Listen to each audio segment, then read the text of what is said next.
Hello, hobby friends, and welcome to Hobby Talk Live's pre-Christmas junk wax special. My name is David Baez, and tonight we are going to have some great guests, fun interviews, live pack rips, little PC show and tell, and our very first live auction. So before I introduce today's guest, I have a few announcements, just like I do in every episode, guys. We're going to keep it quick, but I just a little housekeeping here. So first off, for those that are on YouTube, please hit the like and subscribe button, guys. It's just going to help to grow the hobby networking group. It's it's very helpful just to kind of get the word out there. So I really appreciate it. Thanks if you can do that for me. I'd appreciate it. So next, I just wanted to take a quick moment and thank Kurt Christensen of Ripping Vintage Packs for allowing me to share tonight's feed off of his page. You can also find tonight's live feed off my group, Hobby Network group, also Vintage Wax and Packs group. Thanks to Aarron and Kurt for that, and Joe. Also on YouTube and on Periscope. And as of tonight, we are live even on Twitch. Yes, I went Twitch. So that's a first for me. Let's see how it goes. So next, if time permits for tonight's Q&A portion, I wanted to ask everyone who has questions, for either myself or the guests, to please post them at the end, once I make the announcement, and we'll do our best to get to them all. You can write your questions in the comments, and we'll keep our eye on that. All right. Next up, if you haven't seen it yesterday I uploaded a great episode with our good friend Tim Monahan, and it's now available on podcasts and on YouTube. Make sure to check it out. Also, a few days prior to that, I had another great episode with Kurt Christensen talking non-sports. You can go on the site and you'll see some of the latest links for those podcasts and for those videos. We have some great stuff coming up very soon as well. Take a look at it and hit that like button on what you're watching if you're enjoying it. So lastly, in a few minutes, we're going to debut what's basically a pilot, if you will, on a live auction. So I have two items that I'm going to be putting up, and I'll go through the instructions again, and I'm actually going to put the instructions on the ticker on the bottom so there's no confusion while we're doing it. But, if there's enough interest in the future, I plan to do kind of exclusive episodes of just auctions. But for now, we're going to do just two with the guests tonight. Get their feedback as well. And even if they want to bid, great. But it's very simple. It'll be a live auction. There'll be a 2-minute timer. I'll display the item on the screen with the starting price, and you guys can bid on $1 increments. Every time a bid comes in, I'm going to reset the clock back to the 2 minutes. Once that clock hits 0, guys, the highest bid takes the item. All right. And the final price will be your bid plus shipping the item out. All right. So that's pretty much it. And lastly, I guess, is check out hobbynetworkgroup.com for the latest updates. So get your drinks ready, guys. And we're going to get things started with tonight's guests.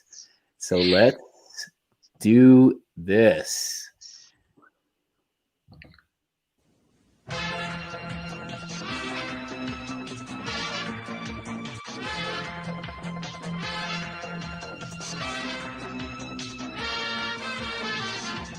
All right, welcome.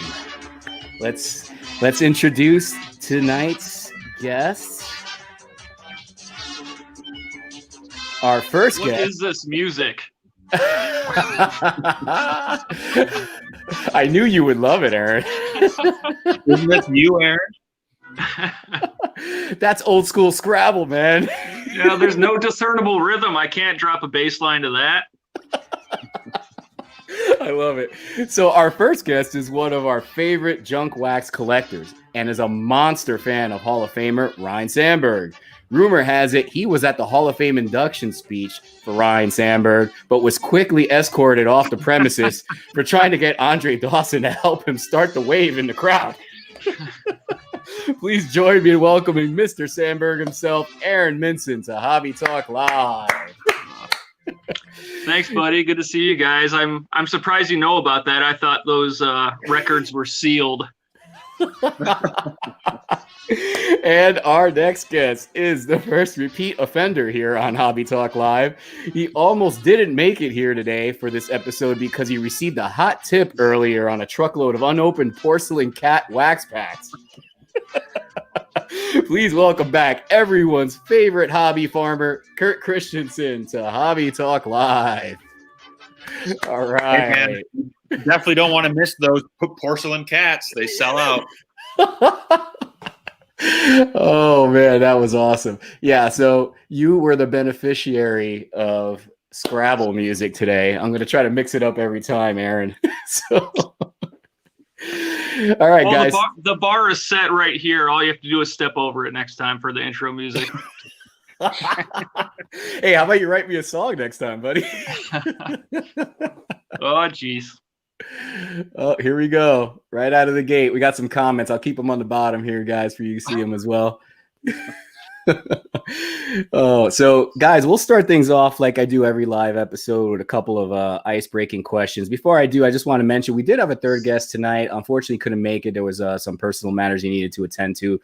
Joe C. Hope all is well, and we'll be talking soon. And I'm sure he'll be on a future episode of Hobby Talk Live. So we're rolling 3 today, and we'll get started. Aaron, why don't you break the ice for us and tell us about your best all-time pack rip for your own personal collection, and what was the pack and what did you land? Pack rip. Oh man, I have notorious bad luck for ripping packs. Every single time recently I've bought into Kurt's breaks, I've gotten just pooped on. And I really don't have much, man. I mean, like I've ripped some 87 tops and pulled some bonds and stuff and nice centered Larkins. But I mean, really, I just, I'm kind of an unopened purist, even with the junk era stuff. And I just really kind of pass that mystery on to the next person, and it's their prerogative whether they want to rip it or not. But I realized a while ago that it's just not for me, and probably not the most appropriate question for me, man, because I have a pretty disappointing answer for you. I just that's fine. You live vicariously through everyone else, and you've had so much failure in your in ripping that you just watch Kurt's rips. Yeah, that's why I just message Luke Branch or comment and be like, "What'd you pull today, man? You got to tell me." Oh man. So Kurt, I mean, you have probably like 50. I'm going to ask you to pick just one. What's the all-time? And it has to be one of yours, like not what you ripped for someone else. So yeah, that's the kicker there. What I like to rip for myself that you would consider vintage is the fluke we had on the last live show with the Murray was a fluke. What I like to rip for myself is 2002 baseball products that have a chance of Joe Mauer rookies in them. I'm a Twins fan, like Joe Mauer's. And probably the best, I pulled several really good Mauer rookies. Probably my best one was on the way to the National 2018 to Cleveland. My friend Brandon and me were driving, and we had a 2002 Bowman's Best baseball box. And that's one of Mauer's best autograph rookies. And only one auto per pack, huge set. But we pulled a Mauer auto, and it was a blue parallel. Ended up in a PSA 10 slab as well. So for me, that card just has tremendous personal value as I've tried to get my entire Mauer collection as personally pulled cards. But that one was quite a tough pull. I honestly thought it was either going to be when you pulled that rare Retrofractor Alf card or that Siamese cat from the porcelain wax packs. Well, you know what?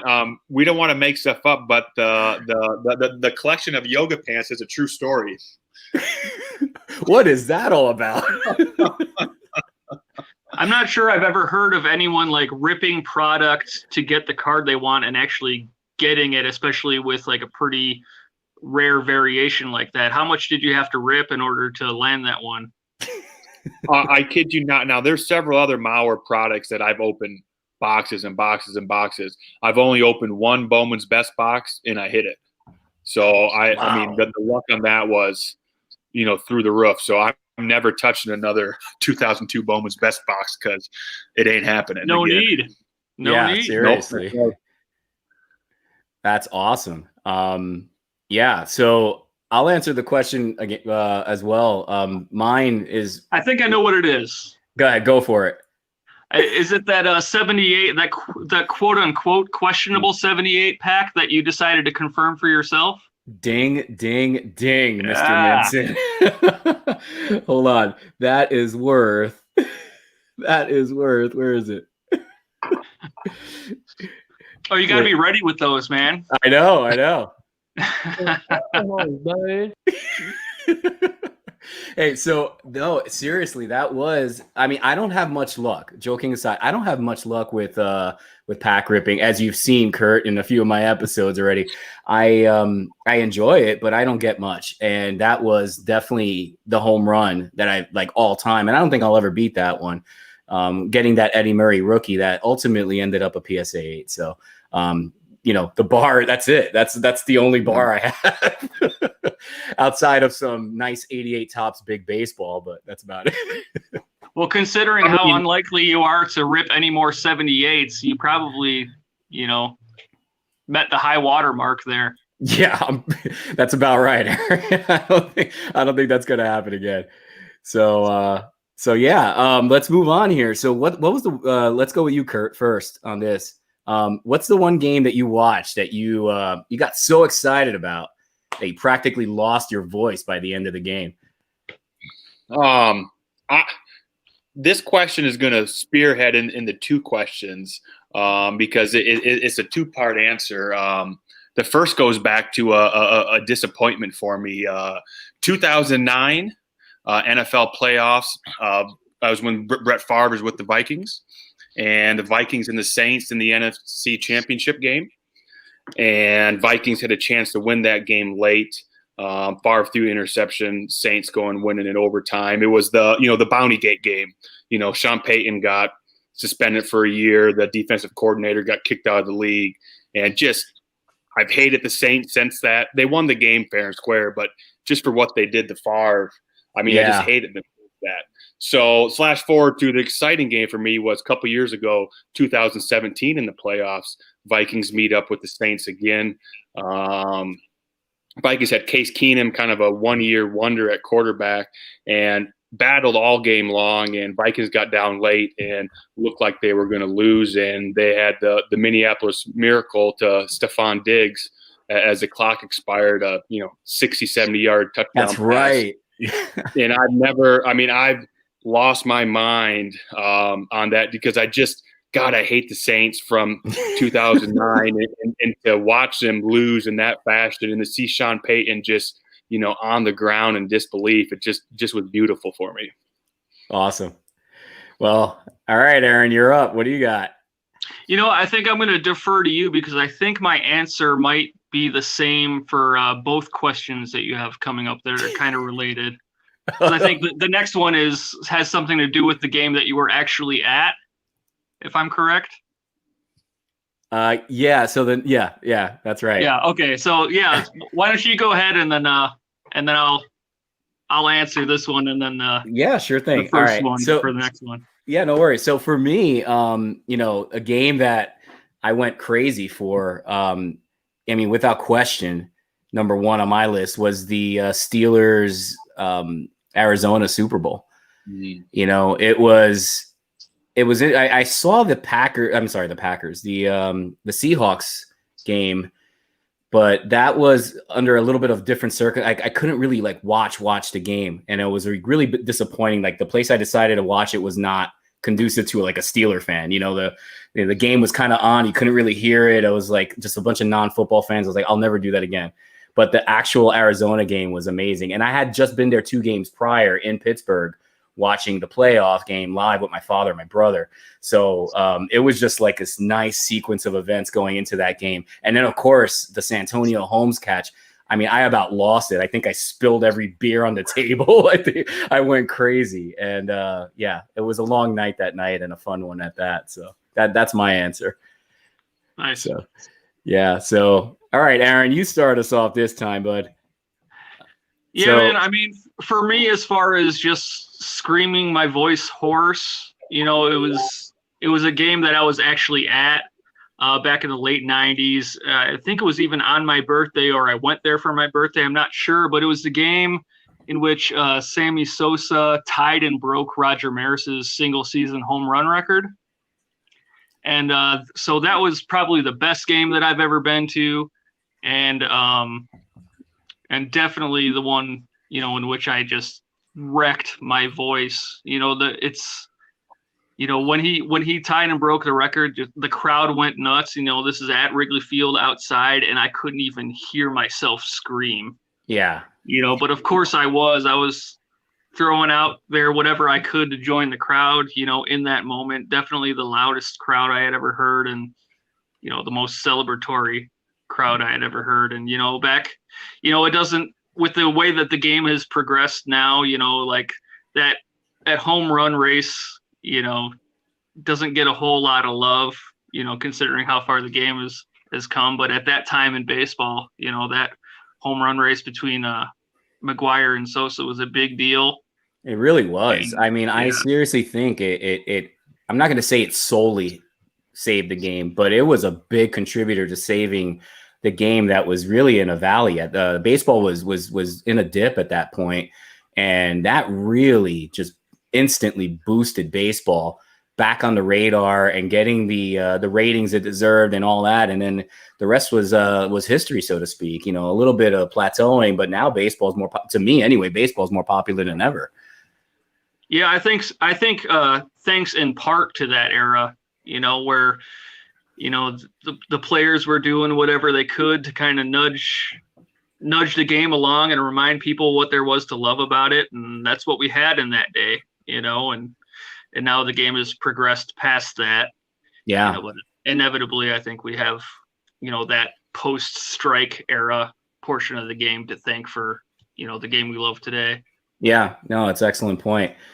Yeah. So guys, let's do this. I want to kind of like give ourselves enough time to watch the carnage that's coming soon. I'm looking forward, Aaron, to see, because I've already done it with Kurt, done this whole pack ripping thing with Kurt.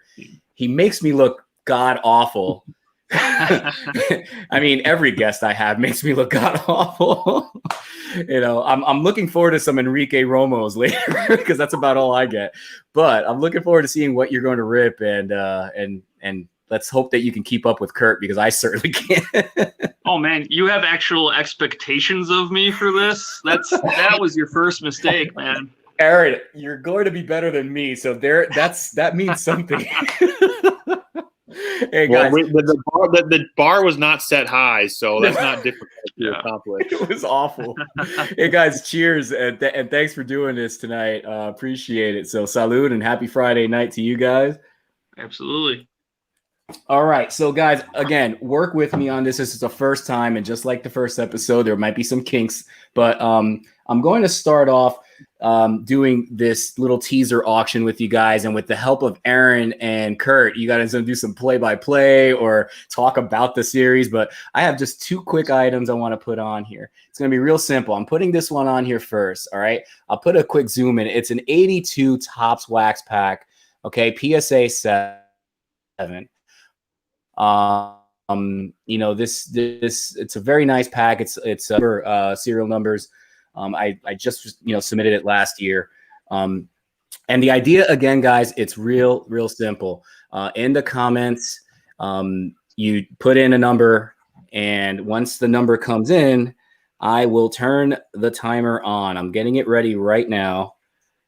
So basically my timer will be right here. You guys can see it on the screen as well as we're talking.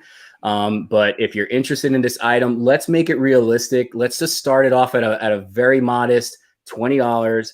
It'll be that plus for me to ship it out at the end for the high bidder. So $1 increments, $20. You put your number in the comments. If you're on Facebook, just put your name as well, because if you didn't grant the permission to the software, it's going to say Facebook user on Kurt and my side and Aaron's side. So just put your name and the number, And I'll start this rolling, guys, as soon as I see that first bid come in, and we'll make it a little fun too. If Aaron and Kurt decide they want to get in on this, you're more than welcome to as well. No pressure. So well, let's go for it. I'll add a comment once we get rolling. I got a comment some people might not be aware of on the pack. All right, so we have our first bid, and they're saying they can't see the clock. Guys, let me know if you can see it. The timer is now on. We have our first bids rolling in. We have a 21, and that prompts a reset, just like that. All right. Yeah, we got another one. There we go. I was just going to say, with the increase in PSA pack grading prices, if you send in a new 82 Tops wax pack right now, by the time you pay shipping there, the pack grading fees, the $5 tack-on fees, the inflated shipping back, you're likely not getting that pack graded for under $25, $26, $27 right now. You send in one. So that's just something to think about. Yeah, that's absolutely right. So I appreciate that. I mean, look, at the end of the day, guys, all this is, again, it's just a couple items I'm putting on. I'm thinking about doing this as not a Hobby Talk Live episode. The truth is I was going to do like a once a month, kind of like a little fundraising auction just to help pay the bills on some of the stuff I have here. And it's just cool stuff for all the, guys that are out there that are into the unopened stuff. Again, nothing crazy, but some good stuff to add to your PCs. And I'm going to keep the prices always nice and modest here. So we have a 24 in. So I'm going to cancel and start that up. We're back at 2 minutes. In addition to what's that, Aaron? I was just going to say, buddy, in addition to Kurt's point, you're going to pay $26, $27 easy to grade that pack, but you're also going to wait 10 months. Yeah. You don't have to wait that long for this one, not by any stretch. That's a very good point. All right, we have Mars Attacks with the 25. All right. Thank you, Honeyman.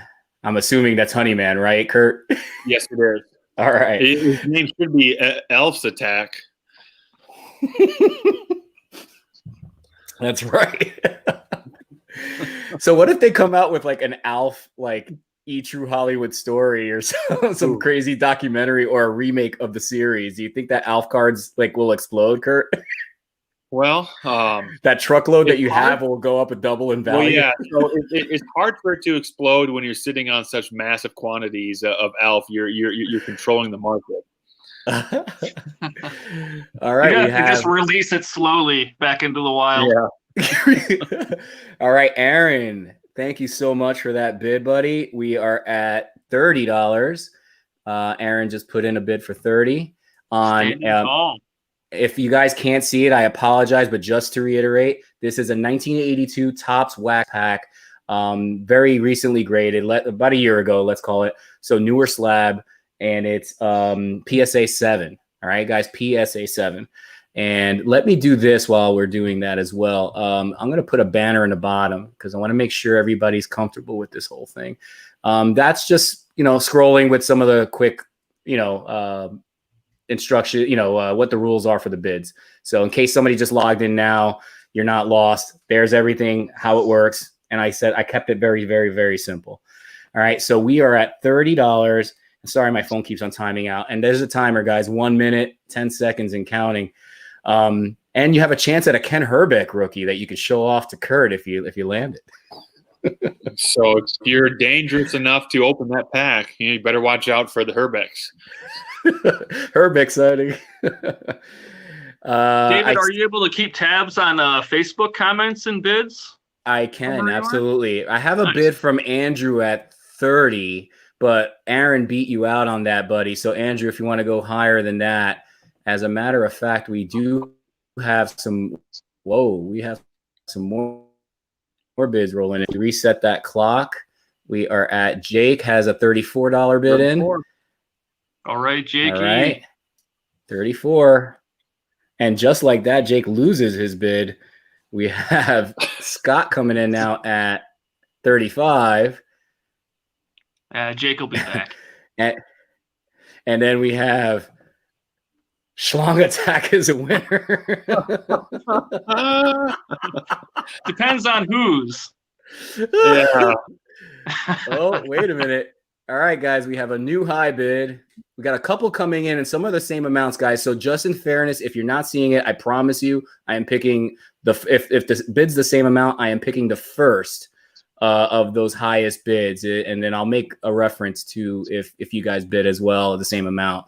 But we have Jake coming back in here with the 36er. Timer's back on. 36 is the number, guys. So I asked this question. I'll ask while we're doing this. Aarron, if you want to share a little bit.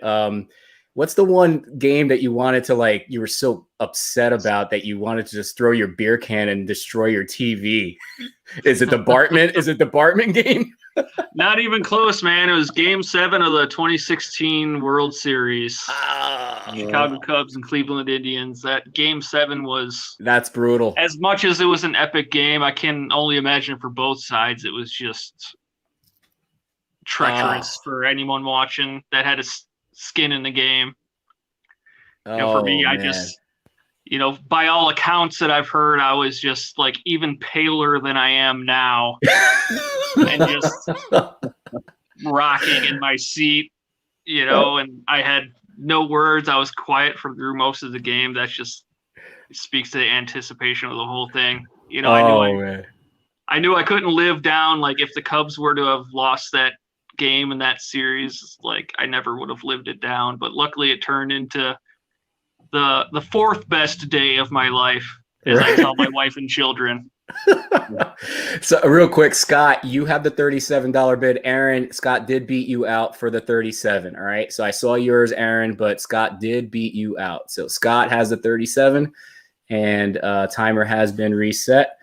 And just like that, we are now with Mike at 38. Guys, I can't thank you enough for the support on this. I really appreciate it. And I didn't even go into the world of comps and all that because I know everybody on this feed is very, they know what this is.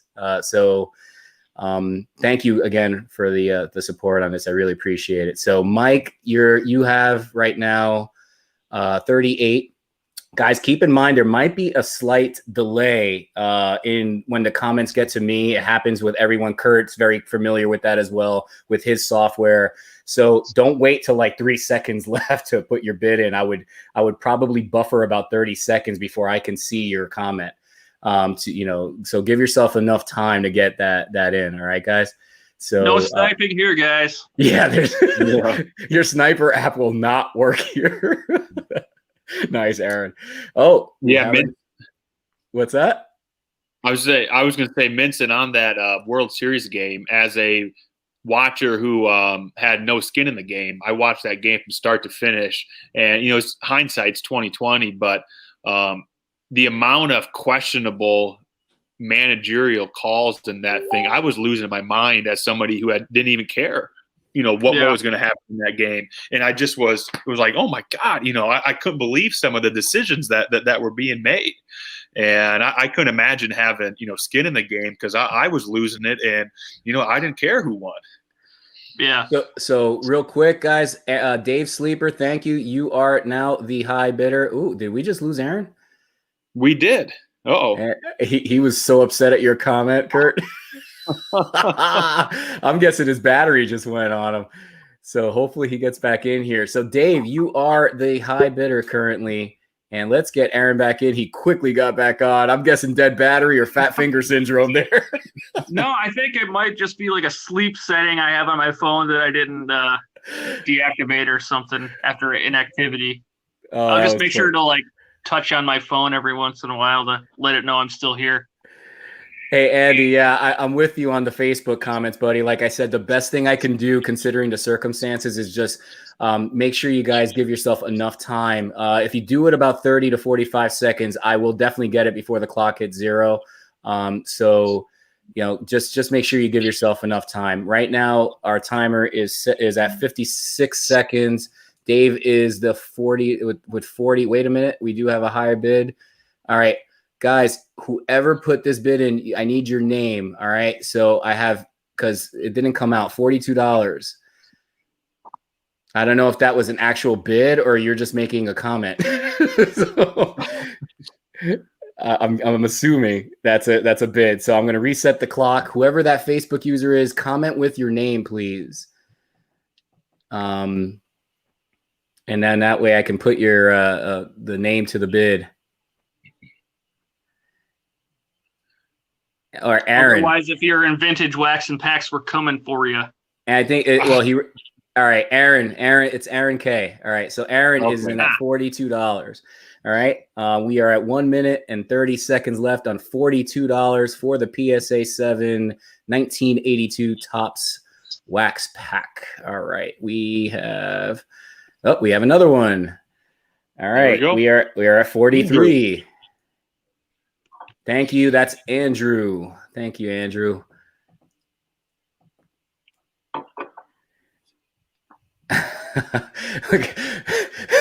It was only a matter of time before somebody said something. Oh God, we don't want to get there. Hey, Mark, in my defense, first time. All right, first time. I had to try it. Yeah. Well, actually, it's. I think we're it's like an old Buick. The engine kind of like turned on. It was a little bit shaken, but we're idling right now, guys. So, speaking of bad hockey names, we opened some 94 SP hockey last night. And not only, the names are hard to pronounce, where the names are at in that card were a little gold triangle. And they're really difficult to pronounce if you can only half read them as well. So only being able to half read the names and trying to pronounce them does not make for a good combination. My favorite was I tuned in yesterday, and it was right at the time where you're opening up those, and my hockey IQ is super low. All right, so let me preface it by saying that I see Kurt opening up these packs, and there's nothing but like black slashes where the name should be, and I'm like, what the hell's wrong with these hockey packs? And there's nothing but and he's like, Oilers, Islander guy. It looks like a defenseman from the Edmonton. I'm like, who is it? What's wrong with these cards? So thank you for educating me, Kurt, because I was like the clueless hockey guy. It's the worst possible live break product in existence, 80 Topps hockey, because the names are scratched off. With 15 seconds left, we got a $45 bid from Scott. Thank you, Scott. Appreciate that. Is that Gretzky? Can someone tell me if that's Gretzky? Yeah, it's second year Gretzky. The problem is it's a great product because it's second year Gretzky. There's Bork rookies, Gartner rookies, but you can't see them. I mean, you got no clue. You got no idea who it is. It's like match the white guy. Kurt was hilarious, by the way, because it would be like blah blah blah blah blah blah. Rob Blake, Scott Smith, blah blah blah blah blah blah. Steve Johnson. No, joking aside, you did good, bud, because those names they're a challenge, man. What were those SVs like? Are there hollow views in those? There are die cuts. No hollow views yet there, but we did get a Gretzky die cut. Nice. That's awesome. Yeah. So, and there was no stick. Even better, there was no stick. So no stick as well. The cards came out clean. You're always a little worried about that. Yeah. All right, guys, we are at 50 seconds left. High bid right now is 45 from Scott. All right, so we have about 40 seconds left. And there you go. That's one of the names from last night, right, Kurt? IFart. That's right. IFart. Oh, hey, can I sell a pack next while we're shamelessly filling our own PayPal accounts? Thanks, Aaron. Got to pay the bills, buddy. Yeah, man. 'Tis the season. Oh, man. I'm talking about hobby talk bills. All right, 5 seconds. And it looks as if, Scott, congratulations. You are the winner of 1982 PSA 7 wax packs. When you get a chance, buddy, no rush at all. Please PM me your info. I'll send you a tally with shipping on that. All right. So thank you. Nice win, Scott. Nice. Kurt, Aaron, I'm going to ask you politely because that one went a little longer than I thought. Are you all right if I do a second one, or do we go into the rip? Let's do a second one. We'll do commentary. All right. Yeah, man. Let's do the second one. Thank you. All right. So second and last one, guys, right here. I just got this back 2 weeks ago. It is a 1987 Donruss. Let's get it back so you guys can see it. It's not fast, but it is BBCE sealed Donruss. Nice box. Just one from my PC. Got it wrapped. I don't think this puppy can hold up here. No, that's a little too heavy for that. So, $20. Oh, we got a bid. Was that a serious bid? Oh yeah, I'll start it at $20 all day. Searching for Sandbergs. I'm going to use this right here to hold this up so you guys can see it. All right.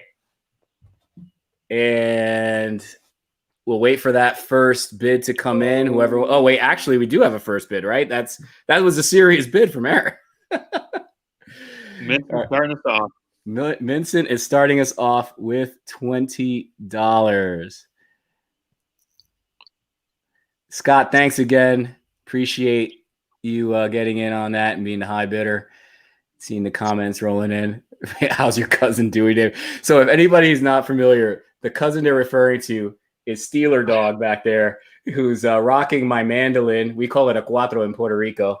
And a can of Medalla beer from Puerto Rico as well. So he's hanging out with us tonight. All right. Salud. Salud.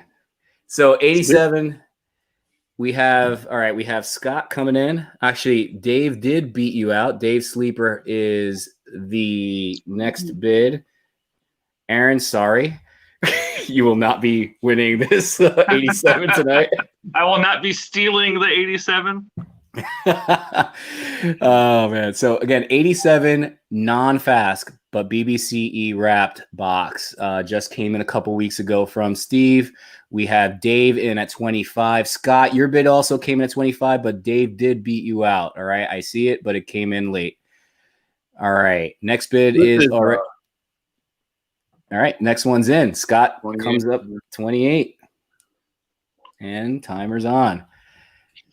87 Donruss is such a great product. I don't see how, this product is just phenomenal. You got Bonds, Larkin, Maddox, Bo, Will Clark. This stuff is doesn't get much better than 87 Donruss in my opinion. And it's always going to be a box that people want. Bonds likely gets in the hall at some day. I'm a hoarder myself of 87 Donruss. Any chance I get to buy it, it is getting bought. Uh-oh, guys, that is an idle threat from the farms of Iowa that he is looking to bid. So be prepared. We have a threat, and we have a new bid in. We had a couple bids come in. Mars Attacks comes in with, we had Sleeper with 32, but we had Mars Attack with $33.33. Nice job, Honeyman. Well, Honeyman wants it because he's a Giants fan and got Barry Bonds rookies. There you go. I'll tell you what, to your point, Kurt, I mean, this is, I'm not going to beat on a dead horse. I've talked about it plenty of times. This is one of the products that started me as a kid. I can't remember how many times Fleer and Donruss 87. That was my thing. And to your point, fast forward, if you want to talk about like 80 to like mid 90s in that generation, there is no better product than in my opinion, than 87, because you're going to have like 5, solid rookies. You got McGuire, you have Bonds, like all the guys you mentioned. I mean, it's crazy. It's loaded. So it's a good product. I do prefer Fleer just because I like that Bonds card better, but the Fleer doesn't have the Maddox in it, and the Donruss does. So it is a better product. I agree. Maddox is 350 plus wins. I mean, it's just a great product. I agree. Yeah. So we have a new bid in here, guys. That's Mike with a $40 bid. Bill, you came in with 40 as well, but Mike did beat you out by a couple seconds there. So Mike's came in first. Promise you, buddy. It's 40 right now is the high. And let me keep on looking at these comments. They're coming in quick. All right, we have Scott now. Let's reset this clock. Scott in with 41.41. I see a pattern developing here, guys. So 41.41 with 1 minute 54 seconds left. All right. So Aarron, let me ask you, what was like that? I know we had the interview a while back. We were talking about product. The first product that you were just like incessantly buying, like you were just buying and ripping and putting sets together. What was that? I think it was probably 1993 Upper Deck baseball. I just remember buying box upon box of that stuff. And not only could you build the set, and there was like a lot of cool imagery in the main set, but there was also a lot of really cool inserts in that one. And, I love just sleeving all of them up and throwing them in the binder. And, by the time you were done ripping a few boxes of the 93 Upper Deck, you had like a 20-pound binder. Yeah, that's right. We got Mars attacking with 45, and just like that, you got another bid coming in here. We got Jake. Sorry, Mars attack with 44. We have Jake now at 45. Dave, yours also came in at 45, but Jake did beat you out. So Jake Rouse is the high bidder at 45 on the BBCE wrapped 87 wax box. Here comes Mike with 46.46. or was that Honey Man? That was probably Honey. Okay. We're gonna see a pattern developing. Somebody's gonna be sending me a PayPal with with pennies. Oh man. Yeah. So guys, thanks again. I wasn't really sure what to expect with this. It was just me doing a little teaser here. We have a good amount of viewers. I really appreciate it. We're going to get back to everything Hobby Talk Live that we normally do right after this box sells. That includes the pack ripping. And remember, this is a junk wax special episode, guys. So Kurt, myself, we're basically, and I didn't ask you guys, but I think we're on the same page. Like I was thinking 86 and higher for this episode. Are you guys on the same page as me on that or no? Yep. That's what I would consider. Awesome. Okay. Yeah, thereabouts. I do have one, a couple that are 1 year earlier than that range, but we got a 47 bid from Mike. Yeah. Oh, look at this. That's too funny. Wait a minute, guys. We have a Facebook user came in. You got to mention your name if you're on Facebook, unless you click that little agree for your name to show up. That's on the link. It'll just say Facebook user, but it's 48. Is the high bid. So whoever that was, state your name. Actually, no need to state your name. Another bid just came in, and it's Honeyman. Honeyman is now the high bidder at 49. Okay, $49 is where we're at. Remember this.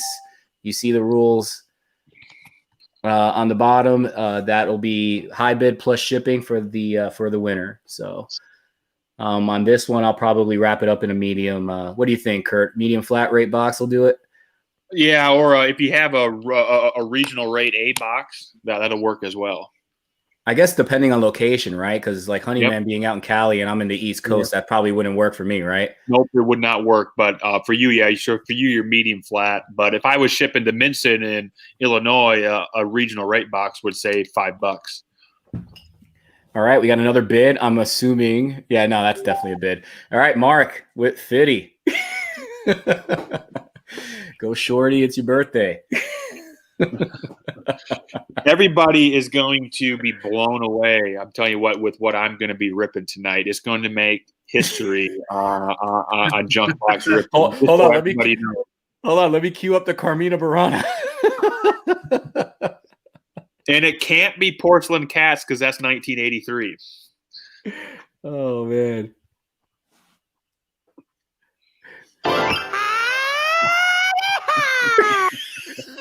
Mr. Hankey's ready. Yeah, you guys didn't think you were going to get off that easy, right? It's been kind of quiet in the beginning of this episode, but I have my sound bites ready for you guys. Just keep the prices right coming. No whammies, man. No whammies.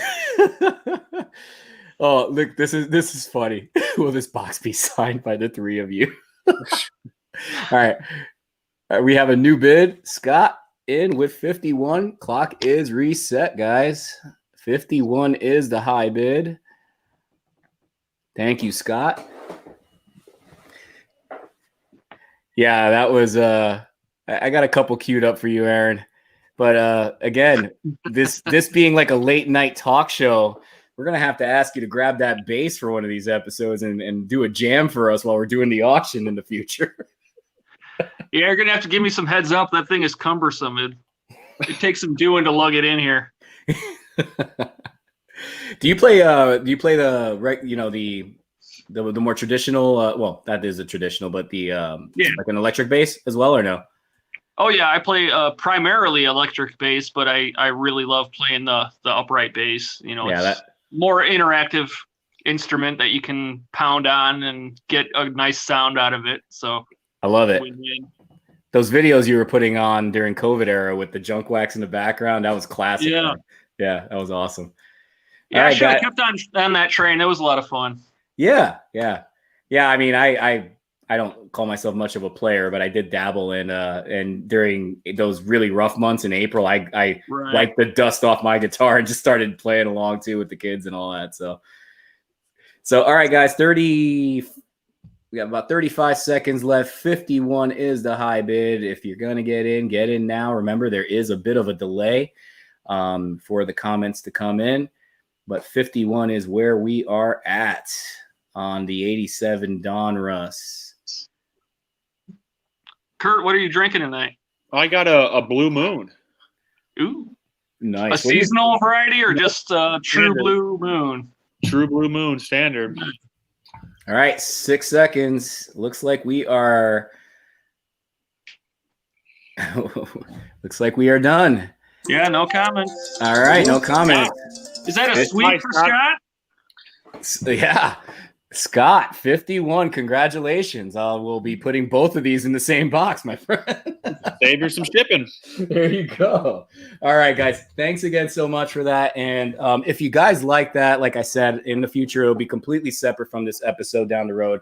Thanks for being my guinea pigs, Aaron and Kurt. We'll do a little auction style, maybe once a month or something like that. So thanks, and let's get into some of the fun stuff, guys. You ready for the pack rip? We are. Here we go. All right. Let's do it. I love the Kurt's enthusiasm. like, I guess we're doing this. That was the same reaction that Mike C gave me, by the way. And look what he landed. Yeah. All right, so let's do Kurt's this. thinking, ripping packs. I don't do this enough. Kurt, do you want? I'll tell you what. I'm feeling safe today. I don't think I need to go first today. Okay. All right, because normally when we just do pack rips, I'm here sitting with 83s and 85s, and you guys come out, I have a 74, So this time around, I feel comfortable. So let's see what you got, buddy. Let's go with you first, and I'll zoom in on you. But right. Yeah, I'll keep the audio going for me and Aaron here. We're going to be making history here because junk wax, and everybody's going to want one of these. We have 1989 Teenage Mutant Ninja Turtles. We want those Leonardos, Raphael, Michelangelo, Donatello rookies. Gotta have them all. All right. Right off the bat, turtle sticker. Uh-oh. We got April on the card. Ooh, there's a Leonardo. Is that Lone Leo? Leo on the rookie. Base Leo. That's pretty cool. I'm going to have to save that one. Wait, I think I saw a little bit of a tint on that card. I'm pretty sure that was one of those blue refractors. Leo without the mask. Yeah, the maskless variation. I don't know what's going on here.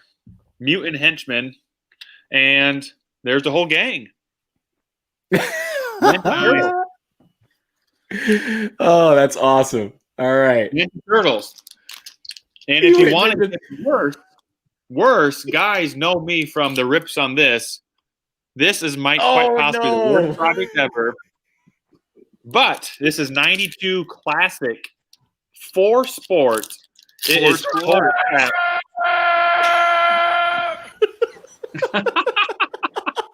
Was that a sound effect or just you? This is a gal. Look at this. I mean, we have Manon, Rahume. But what people don't know about this is there is a Derek Jeter autograph in this set. Now, you ain't getting it, but there is a one Derek out Jeter. of every 1,500,000 packs. I mean, that's about right. It sticks, it bricks together like a son of a gun. But you got to look for Derek Jeter. What do you mean you're not getting it? Have all 50,000 of those been found? Well, it might be because I certainly haven't got it. I'll tell you that. I'm not even saying this. And Batman. Well, we do got one more pack left, Luke. So you might have to see if there is Batman. That was all garbage. Last pack here. Save the best for last. You want Batman? 89 Batman. Uh-oh. Wait a minute. Hold on. Alcohol is bad. He's ripping Batman, guys. We want that Joker card, the Joker rookie. Let's see what we got here. Upside down. Oh, check out this sticker. This is actually cool. Check out the sticker. Nice. Batman sticker. I like that. That ain't very good there. A little newspaper clipping. There, Joker. Batmobile. Any Batman fans? I absolutely love 89 Batman. Yeah. Jokers. There's actually some of these cards are bring a little bit of money. Joker. There's the game. There it is. Batman music. We need to find Batman. There it is. Special advice for Batman.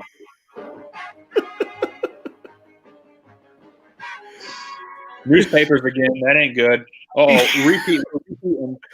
Dude. Oh, boy. I'm getting screwed right now. Man. Is my phone messing up? Are you on a loop here? That's it. There's the highlight. Batman sticker. Shut it down. You guys can't beat that. Batman sticker. I like on that sticker, man. Dude, I like my chances tonight, Aaron. Batman sticker. And don't touch that 4 Sport stuff. That is not good. Oh, that's great. I feel like the 4 Sport got a little bit better in like 93, 94-ish, maybe. Look what Scott wrote. That stuff won't even burn. I like this. It's tough to beat a Jeter, though. That's really cool. I do like that. Well, I mean, that's why people buy it, because there is a Derek Jeter autograph, and he signed it when he was really young. And, you know, they're probably still printing that classic 4 Sport because it's everywhere. But it's one in a pallet to get an autograph, and then to get a Jeter. I don't know what the odds are, but it ain't good. Wait. I do like that Batman sticker, though. I mean, somebody had to draw that thing. You know, somebody loved on that thing. Hey. It's kind of nice. Kurt, the odds of you getting a Jeter, I just want you to hear this. 0.0.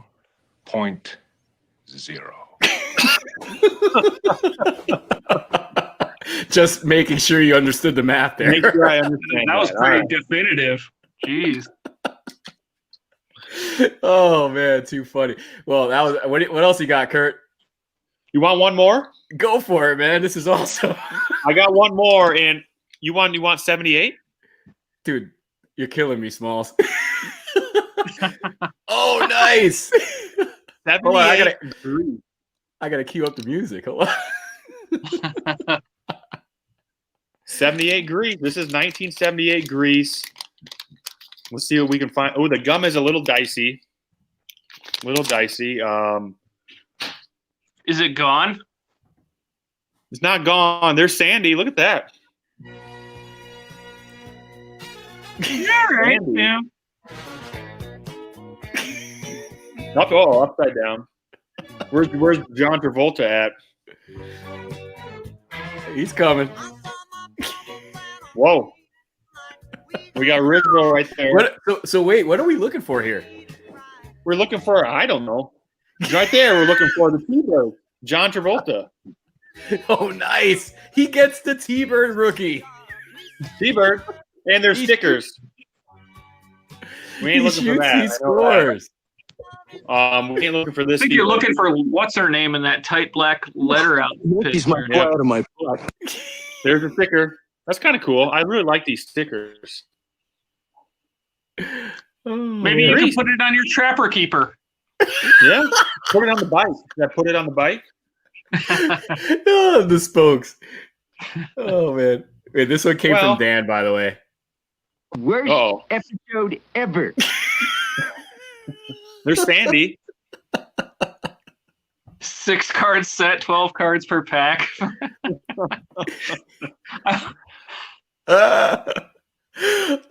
that could have worked for the Batman or for the Grease. Yeah. The Batman, I got on that. The back half of the pack was the same as the front half. Honeyman is confirming that you had a chance at a second-year Travolta. I swore my phone was glitching on that Batman pack. I'm like, oh, geez, here we go again. Technical difficulties. On both sides. Wasn't good. Oh man, that was awesome, Kurt. I think I speak for a lot of us that watching you rip some junk wax was awesome. You finally came down to my level. Yeah, man. At least when you open junk wax, like you know you're going to get pooped on, like, and it's fine because you expected it. Yeah, I like exactly. This though. Yeah, that is really cool, man.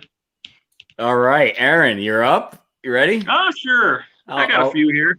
All right, let's do this. I thought I was gonna be able to switch the camera around and show you my little rip platform I've got here. I'm not sure if I can. The rip cam. Let's do it. Yeah. I guess I'll just have to hold them up for the camera, but I opted for this bad boy first. 91 Bowman. Bloody frickin' God!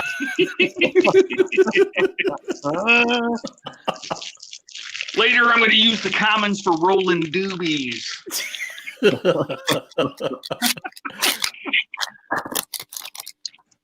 Got like reverse vision here. Oral. Let's find that chipper. Oral. Got to get used to this reverse view here. Nada. Ron Gant. Zasky. Nada. Do it. Say the name. You can do it. Gantner. Uh-oh. Uh-oh, he's taking a turn south, Kurt.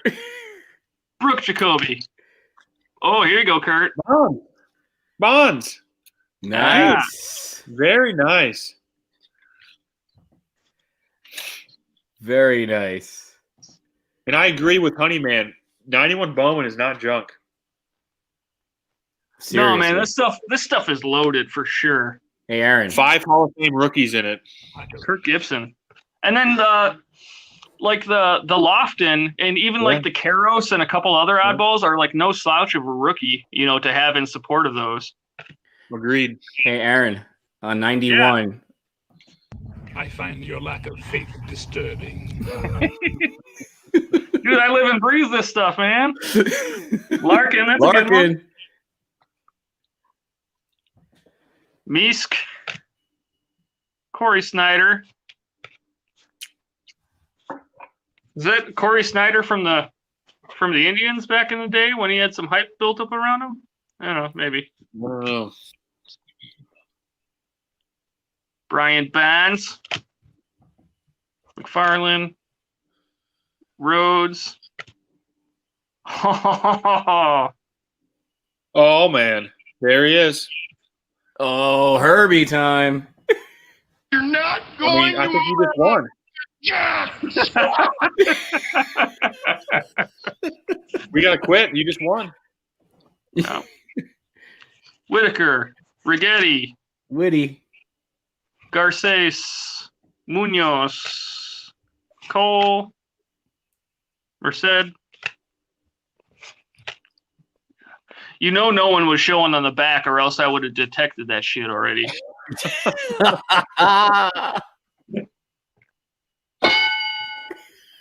Done. All right. All right. What do you got next, buddy? Plowing ahead. Kurt's favorite. Whoa. Oh, he's going Now we need hardcore a on bond. us. Now we need a bond.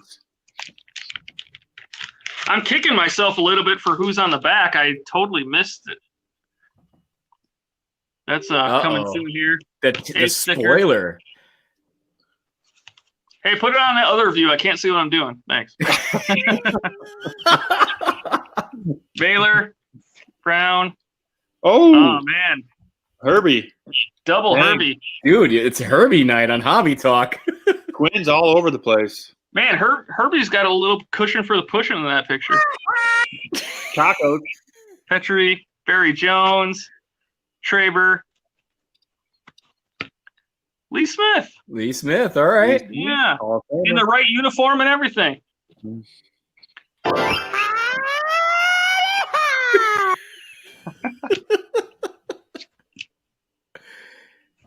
This camera's like doing the opposite of everything that I'm doing, so it's messing me up. Everything you know is wrong. Had the Winfield on back. Don't show Mark Prillick unless I already found that pack for him. Oh, man. Here we go. Come on. What do I got time for, man? I got a stack over here. Go ahead. Go for it, man. All right. I'd rather watch you guys rip than me.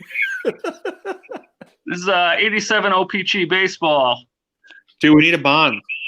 All right. Yeah, let's man. do this. Half of this pack rip session is sponsored by James Stanton. Jimmy and I own half of each of many of these packs. The timing was great, by the way. Brought to you by Don't make me do it again. Dan Gladden. Gladden before he went to the right team, eh? That's right. Tommy Yan. Molitor. Molitor. Yeah, right. O'Brien. It's not looking good. Lefferts and Greg. Ooh. Thanks for that. All right, what else we got here? Let's go with got an 86 Leaf. It's pretty close to one of the first products that I ever ripped. The first product I ever remember ripping was 86 Donruss. I just remember being struck by all the borders and the different colors. And this pack was originally sold to Mike Cirincione because of somebody showing on the back, but unfortunately it came back with a popped seal, and it wasn't good for anybody. So, Hey, Aaron. yeah. Fail me again. I'm more of a Star Trek fan, man. You're not phasing me. Reynolds, Reardon, Calderon, Gavin.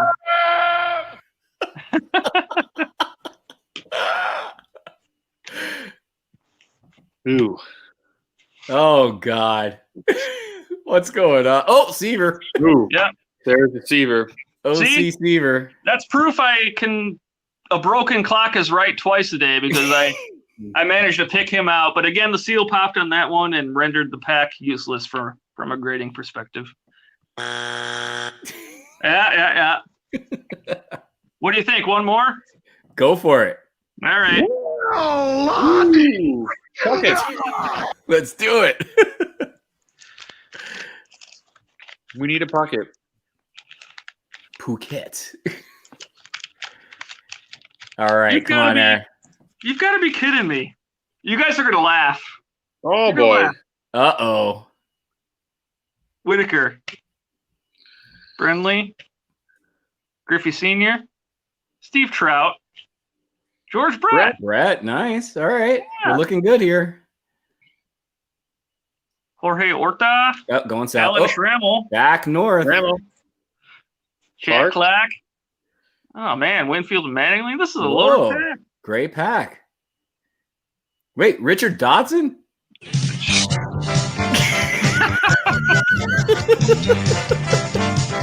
And not to be outdone, I sung my own praises on the 86 Leaf pack, but Oh no! on the back, How did you Whoa. miss that?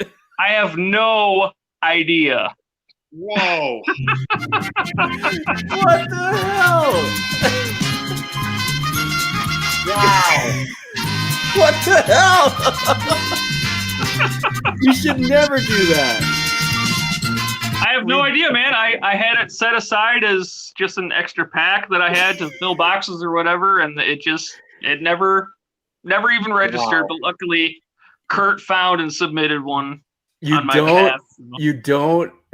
You don't actually search your packs when you're having drinks, because clearly you must have been like, good pile. Wait, Dude, which was the good pile again? I've had that pack forever, and to my knowledge, I had never had one with the Ryan Sandberg DK on the back, and yeah, there it is. Oh, ouch. Ouch, ouch, ouch. Well, Minson, you're getting this. Not gonna say I don't deserve it. Oh, Kurt, man, I feel for him, man. This is brutal. That was brutal. Yeah, I'm right up there though. I had the misfortune of opening a 87 O-Pee-Chee pack with a Sandberg on back that Aarron needed, and I told him, I said, look, I pressed all these. Well, I opened it up in a Sandberg on back, and I still feel bad about missing that one. Oh, that sucks. Yeah. It's tough on back with those, but yeah, I mean, like I said, Kurt came through. Like he had some boxes, and he came through on some 86 and 85s for me, both variations I needed in the 85s, and I'm at peace. All right, well, good enough. All right, I'll do a couple quick, guys, and we'll go right into show and tell. What do you guys think? Yep. Do it. All right, I will switch my cam out. Try to beat the Batman sticker. Man, I'm feeling good. I really am. What would you say, guys, as I'm changing cams here, is the highlight of tonight's Junk Wax era rip? Is it the Seaver? I'm voting for 91 Bonds. Oh yeah. I really like that. I really like the whole 85 Donruss pack. It was loaded with Hall of Famers. That was good. Serious Yeah, you're right. I'll give you. Whoop. We got technical difficulties there. So you're going to be honest with us and give yourself appropriate sound effects? We don't have the power here. You do. Fair enough. I'll tell you what. You tell me the sound effect you want me to use, and I will use it. How about that? Yeah, why don't you line up a couple wah, wah, wah, wah. All right, guys. I'm going to let you decide what I open first. There it is. In all of its glory. I have an 86 Leaf, 287 Donruss, and of course, what would a Baez Hobby Talk Live episode be without some big baseball? So you guys pick. I want to see the Donruss. You want to see the Leaf? Oh, the 87 Donruss? Yep. All right, let's do it. Yeah, I want to see the 86 Leaf too to see if you can one-up me on that one. All right, let's go. Unless you think Enrique Romo is one-upping you, my chances are quite low. Hey, press those packs first, would you? Oh, I did already. You'll see later when I do my show and tell. Yeah. All right, here we go, guys. Off to a flying start. Tim Stoddard. I needed that to complete my set too, so that was awesome. Lenny Dykstra. They caught him about 3 towns from my house a couple months ago. That ain't good. That's a true story. Lou Whitaker. All right, I got a Hall of Famer. Hold on. I gotta give myself some sound here. Brett Butler. Milton. Oh, here I go. I'm going south. Downhill. Rudy. Anybody need comments? Downhill. Said hi, Gara. Somebody grab my hand. Oh. I got Weatherman. What the hell? You know, I'm so bad. My laptop did that on its own. Mike Heath, Dale. Oh God, and then Oral Hershides. All right, I got a Lou Whitaker. I'm killing it. Lou. Yeah, I deserve it. But here we go.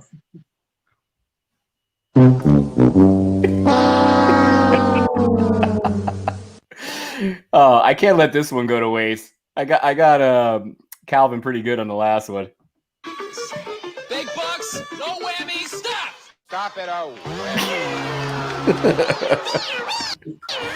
All right, here we go. Moving on. Have you guys ever opened, by the way, these packs and ended up getting a card that was already creased in there?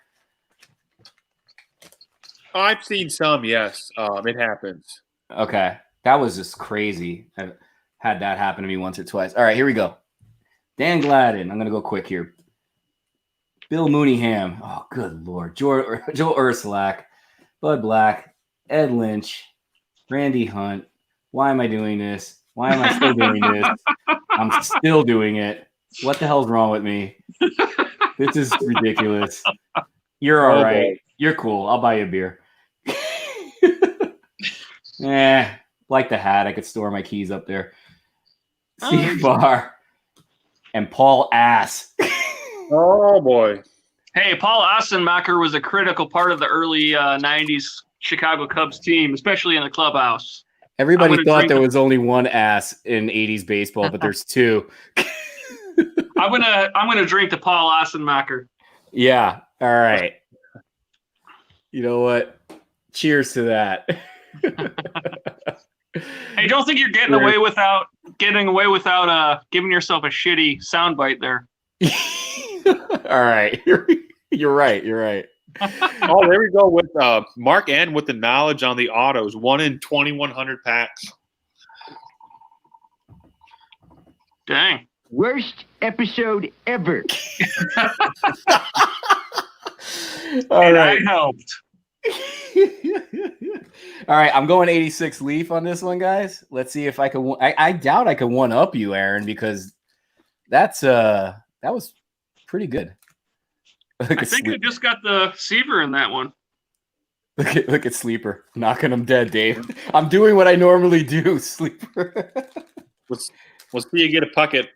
All right, man. That would a McGriff would make my day. Right out of the gate with a monster, Willie. Man, I'm a magnet for Dan Quisenberry. What the hell? I mean, if I was a Royals fan, I'd be super happy. All right, Mike Pagliarulo, Lonnie Smith. Oh, man. Why did I do this? Oh boy.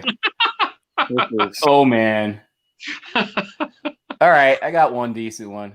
Ricky. All right. Ricky. That's Ricky's good. I'll take a Ricky. I mean, right now Ricky's like landing a rookie McGriff for me. Oh man. Thank you. Yeah. Bo Diaz. We like Ricky. Gary Templeton, Gary Ward, and WTF.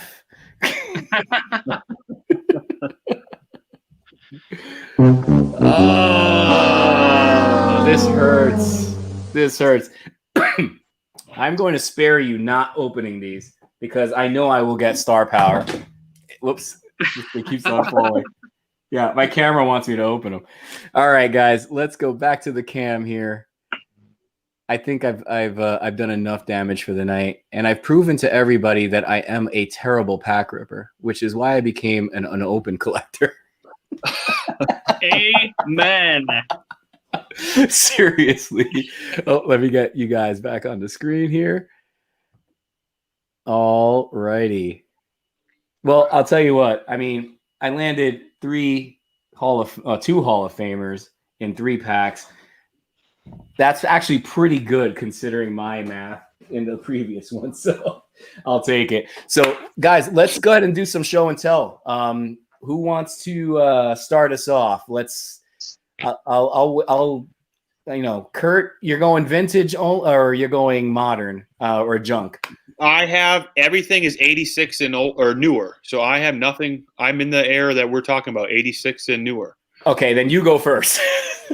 All right. You notice, Aaron, I was protecting us because if he starts coming out with like 1954 top cellos, I was like, wait a minute, let me go first. So I went through the desk and grabbed some fun junk era graded packs I have. I have some boxes I can show later, but here's some packs, some cool ones. 87 wrestling. Nice. All right, let me get you zoomed in here so we can see your stuff, bud. In a 9.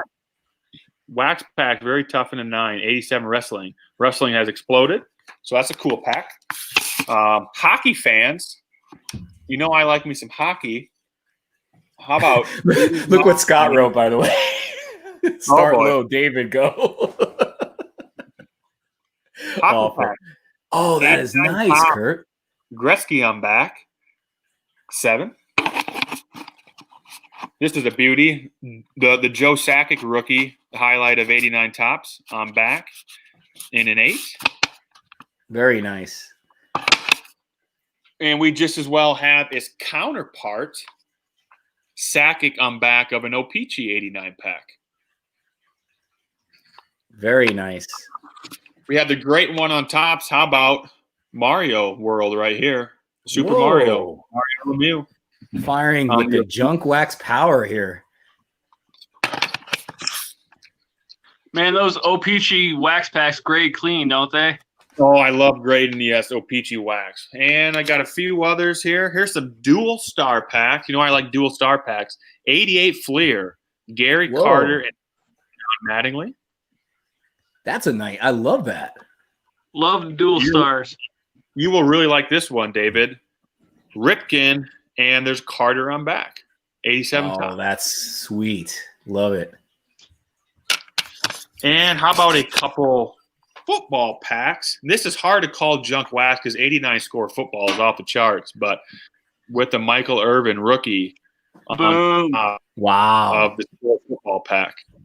That's very nice. Yeah, as you know, with these, there's no gum and no wax, so this card is, undamaged as well in this pack.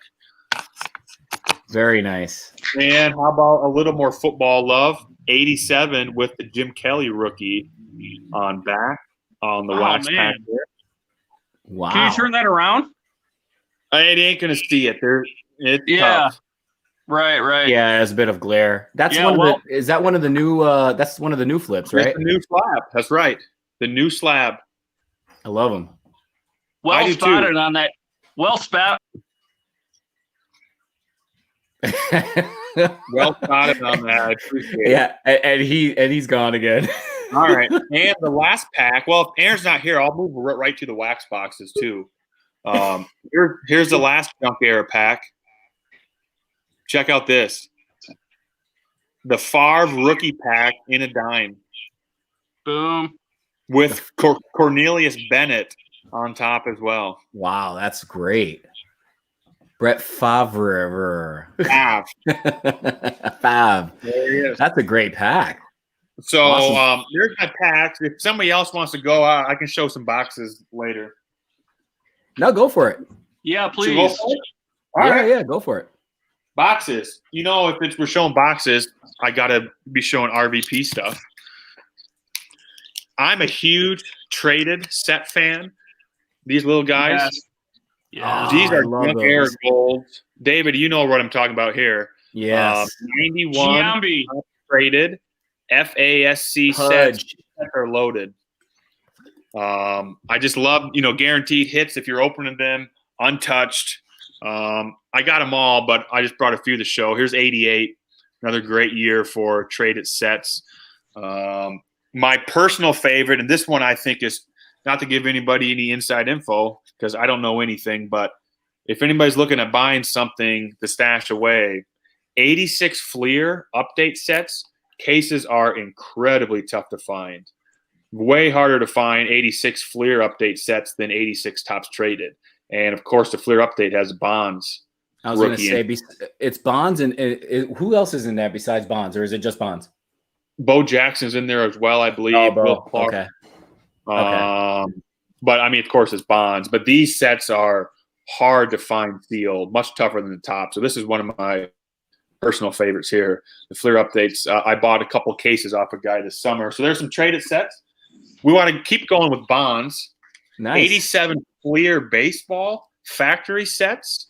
Did actually not come sealed. They were loose. So the only way to guarantee a unsearched 87 Fleer set is to have an FASC 87 Fleer baseball factory set. So my Bonds theme, of course, there's a Barry Bonds in here, and who knows what it looks like, but nobody else has looked at it. It's sitting here awesome. just like it came from the factory. What are those going for now, Kurt? Those 87s, because they exploded as well, right? Yeah, I had these on my website, I think at $100 a set shipped, and I sell quite a few of them. Yeah. Yeah, no, 87's hot right now. And I got two more items. These are true junk era beauties. Somewhat tough to find for junk era, but Minson will like these. Here's a rack box, 91 top baseball rack box. Of course, it's FASC if you see my wrap on it. You don't see many 91 rack boxes. Yep. Very tough for junk era wax. And an even tougher one is this guy, 92 tops rack boxes. Nice. FASC, 92 tops baseball rack boxes. That is even tougher than 91. I was going to say the exact same thing. I rarely see those. Yeah, you know, it ain't worth a ton of money, but we're talking rare junk era years. This 92 rack box is extremely tough for the year. Extremely tough. Yeah. So I still can't get over those 87 Fleer FASC sets, man. I mean, those have to be pretty dang rare. They especially with the FASC distinction. Yeah. You know, most people don't realize the DONRUSS sets of those years came in those little, you know, like 50 card compartments that were sealed. But the Fleer set, they did not come sealed. So, you know, you want to guarantee one not looked at. They're very tough to find. Yeah. Hey, just to quickly answer, we're getting some comments about auction. The auction's already done, guys. It was just a quick part of the episode today. And but in the future, we'll have an auction-only episode. So this was just a quick teaser. So for the comments, if we want an auction-only episode, David, I can throw in one of these. Looked like somebody was asking for it.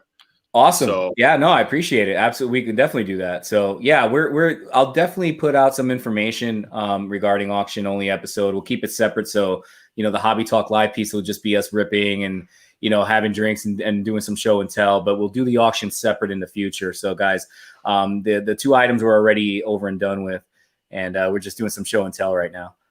So I think the auction thing was a cool component, especially if it supports you, like, you know, keeping the production value going that you've able to maintain thus far. I mean, it's such a professional setup, and it really, you know, it complements, you know, this hobby that we love.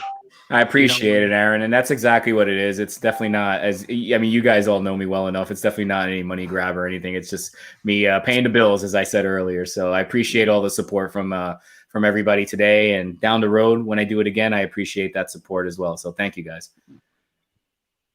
Definitely. So, yeah. Came right out of the gate with some high quality production value, man. I dug it right out of the gate. Very cool. Thank you, man. Yeah, Kurt, those are some awesome boxes, man. And I will say you probably have like a whole stack more under your kneecaps right now. if we need to get more, I can get more, but that's what I got now. So awesome. I do like. You know, I grew up collecting, you know, Barry Bonds and Griffey and those guys. So even though I don't PC a ton of it, I have a very soft spot for some of that stuff. It, you know, means a lot to me as a kid. You know, those are the cards I wanted to have. Yeah, agreed. I think that's why I have so much 87. Same note. I mean, joking, it really is. I mean, that's just. Every time I see an 87 box, it just brings back so many friggin' memories, you know, just some awesome moments of me going in the store and you know, using my allowance money to grab some Fleer and DONRUSS. So it's cool stuff. All right. Can you have too much 87? I don't think you can have too much. No. I'm learning. I'm learning to find new spaces.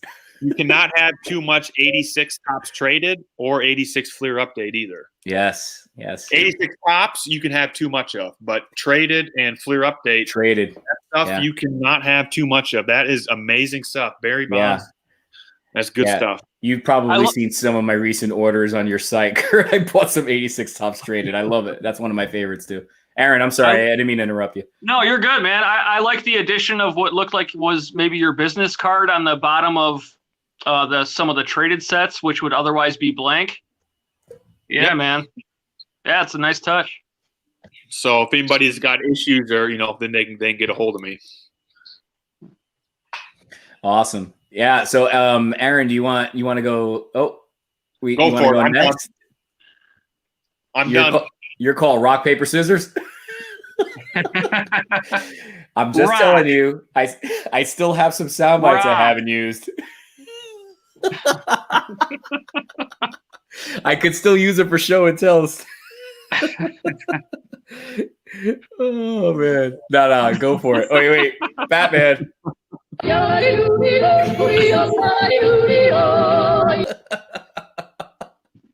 All right, and now we go to Aaron. What do you got, buddy? Let's see some of your collection, bud. Yeah, man. I mean, somewhat bittersweetly, but mostly sweetly. I've got some outgoing packs, and I thought I would. Remarkably, I have the 83 rookie run for Sandberg handy. Nice. Ooh. So we go with the. God, I love those. The standard, the quintessential, the necessary 83 Fleer cello. Yeah. I need one of those for my PC. That's a great one. This one is a tough one to conceive of anyone else having, especially with the the friendship connection it's got to it, which is this 83 Fleer wax pack with Sandberg on back. This is the top. This is the top pop right here from. Who's talking? Nuts. And I was just going to say, what was that the first pack I ever sold you, that Sandberg? I'm not sure it was the first, but it was probably like one of the top of the pile that you hooked me up with for sure. I mean, that went back years. That was a long time ago. Oh yeah. Yep. Again, that's the friendship connection right there that makes that one a little bit tougher than the rest. But always love that pack, and it'll always be encapsulated and immortalized. So there we have that. Not like that pack you ripped earlier. Oh, I went there. It'll be immortalized in the form of video. I couldn't help myself. All right. Especially close to my heart is OPG baseball. Oh, that's beautiful. Yeah, it's got the Sandberg on back. Can barely tell through here, but OPG wax is always really good about being able to see players on back, especially when they're top side up, facing out. Yeah. Here's another one of my favorites. I pulled this myself from a sealed grocery rack. And it's the 83 Topps grocery cello with Ryan Sandberg on top and Fergie Jenkins on back. A must-have for any serious Cubs collector. That's great. Love it. Plain as day Fergie on the back. Love the double star packs. That's great. Oh, yeah. I see a theme developing here. Yeah. As always, that's what's so comforting about me is I'm predictable. You know what you're getting. If you pop out a Mark Grace rookie pack, I'm gonna just fall off my chair. Is that really such a stretch, though? Oh, CPA Mike, that's hilarious. Look what he wrote. Murderer. Dude, he opened he opened up a pack earlier, and it had Sandberg on back. I'm bringing this back because this pack fully deserved the glory of standing on its own because of the star power within the same cell. I'll stand by that forever. We don't rip our friends. Oh, You that's do if great. you put them back together again. Sometimes Humpty Dumpty can be helped out a little bit. Oh, that's great. Yeah, all right. Are you cutting me off? Is that why we're going back to the 3-person view here? No, Yeah, not that's at what I all. thought. We just passed our commercial break and you're back on.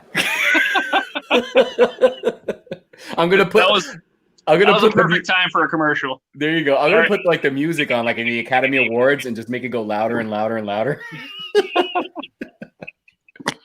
83 tops Michigan test. This is actually the lowest pop one that there is. I think there's only 3 of these graded with Sandberg, but it got the low pop on that one. Amen, brother Dave. I like that one. Yeah, Kurt and Oh, I that's go back great. on this one. Yep. You had 83 tops album stickers. How did you favorite even pack. see that? I mean, that's pretty hard to see through that one. I have my ways. When you're as sick as this guy is, you find a way to find what you're looking for. That's awesome. Serious. I'm not being sarcastic at all. That's awesome because that is incredibly hard to see through.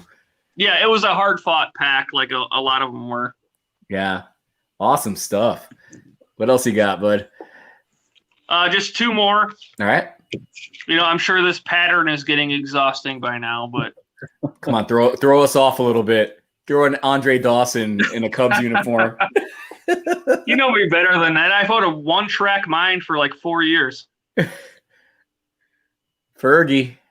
Ooh, I like that. Oh, that's cool. I like that. Yeah, the double Cubs star power there. Look at the comment, Aaron. Turtle Vision. Oh, that's great. I've got like 6 guesses of who that could be. We'll see if I'm right. I'll keep it to myself for now. One more rack. No way, Sandberg. right? And E.T. There it is. And McGee E.T. with Willie. the cardboard header. Nice. I'm pleased to say that these two rack packs are going to a pretty passionate 83 tops collector, and then the rest of the Sandbergs are remaining intact as a collection. While they're being sold, they are remaining intact, and I am still in shock on that one. so is Homer. All right. So What you got, David? Awesome Let's see it. stuff. All right. Let's do this. So I stuck with the theme, 86 and higher. So I got 1 rack pack here. Well, there's one exception to the rule. I always do one vintage. But these are just some stuff I got recently. Gary Sheffield rack pack. Yeah. Yep. Is that a joiner? That is Joyner. Yeah. And look at the third one. Oh, good. Hold on, let me put my screen in as there you go. Better. There you go. Badass. Nice. All right. For the record, I spotted that joiner before you went to that view. Eagle Eye Minson. All right, so guys, as I have mentioned before, I am a huge 87 fan, so you're going to get bombarded with some 87 love, and here we go. Right out of the gate, we have Barry Bonds rookie, Ooh, 87. Bonds back, PSA 8. By the way, every single pack I'm showing you guys are self-subs.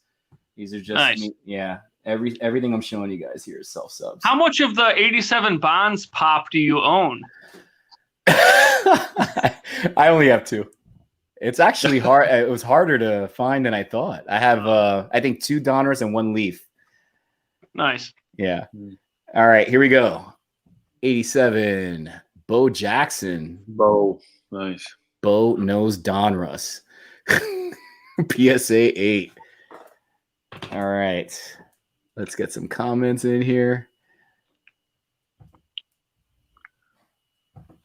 And let's move on to the next one. 87 Donruss again. And this is Barry Larkin.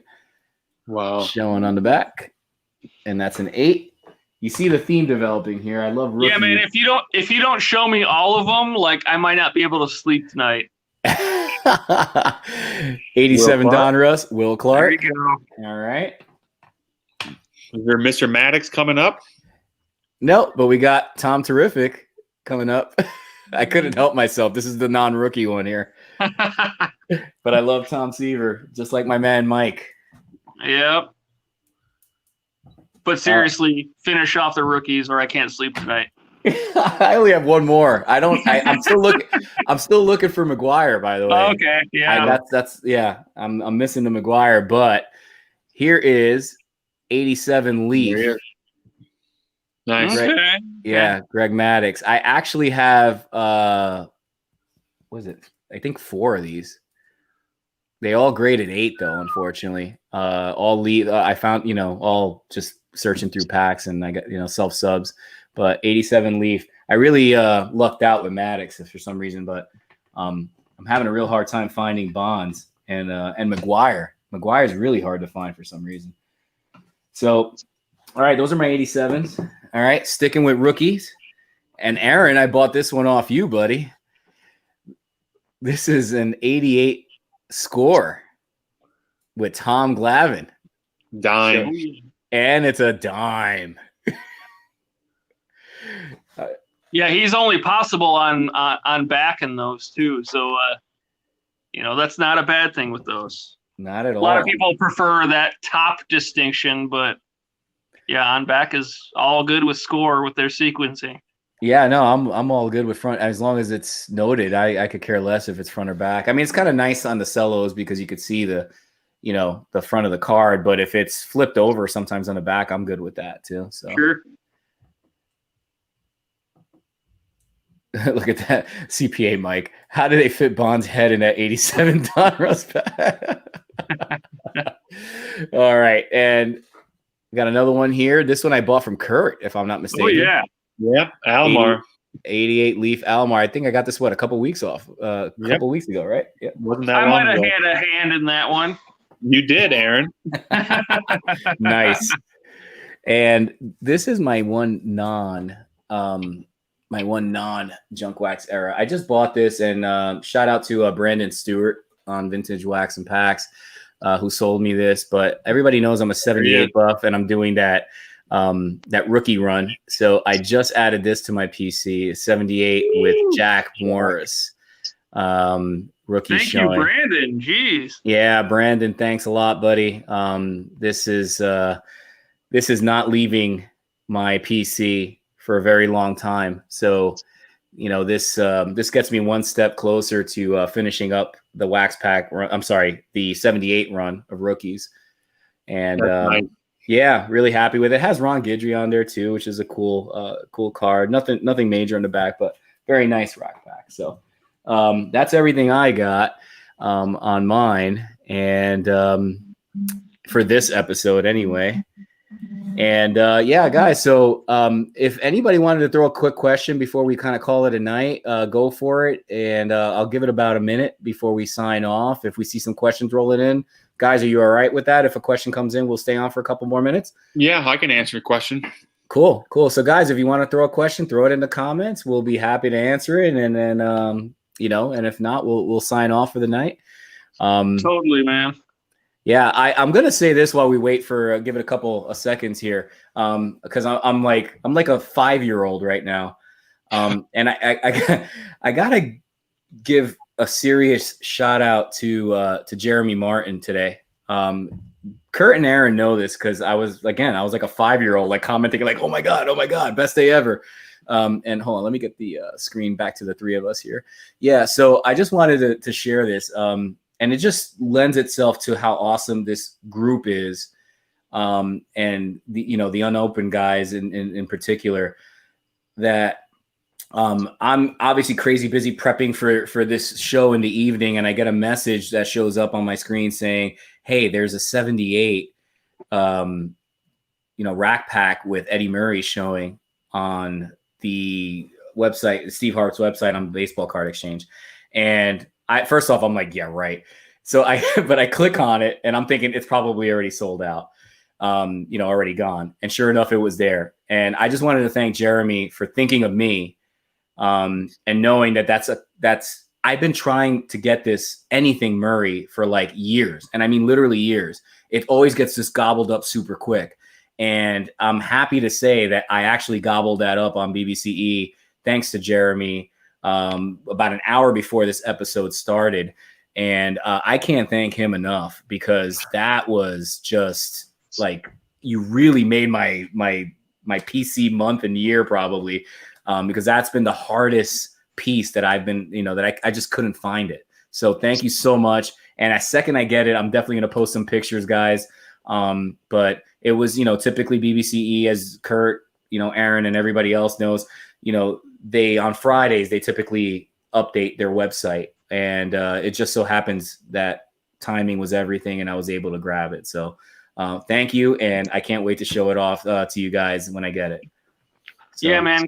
Congrats on that pickup. That's huge. And Jeremy is a class act guy. And I'm happy to say that these 2 racks are going to him. He's the 83 collector that grabbed those. That's awesome. If I could have gotten him more, I would have. He's that nice of guy. But this unopened hobby is, is full of guys who are looking out for each other. Yeah. And always have, each other's interests at heart. And yeah, spot on, Aaron. All you guys, you guys have all, we all know what we like. And anytime I saw Sandberg, for instance, I was always like, IMing you. And, if I knew Kurt was looking for something, I'd be like, Kurt, hey, I just heard this, and vice versa. Kurt would reach out to me.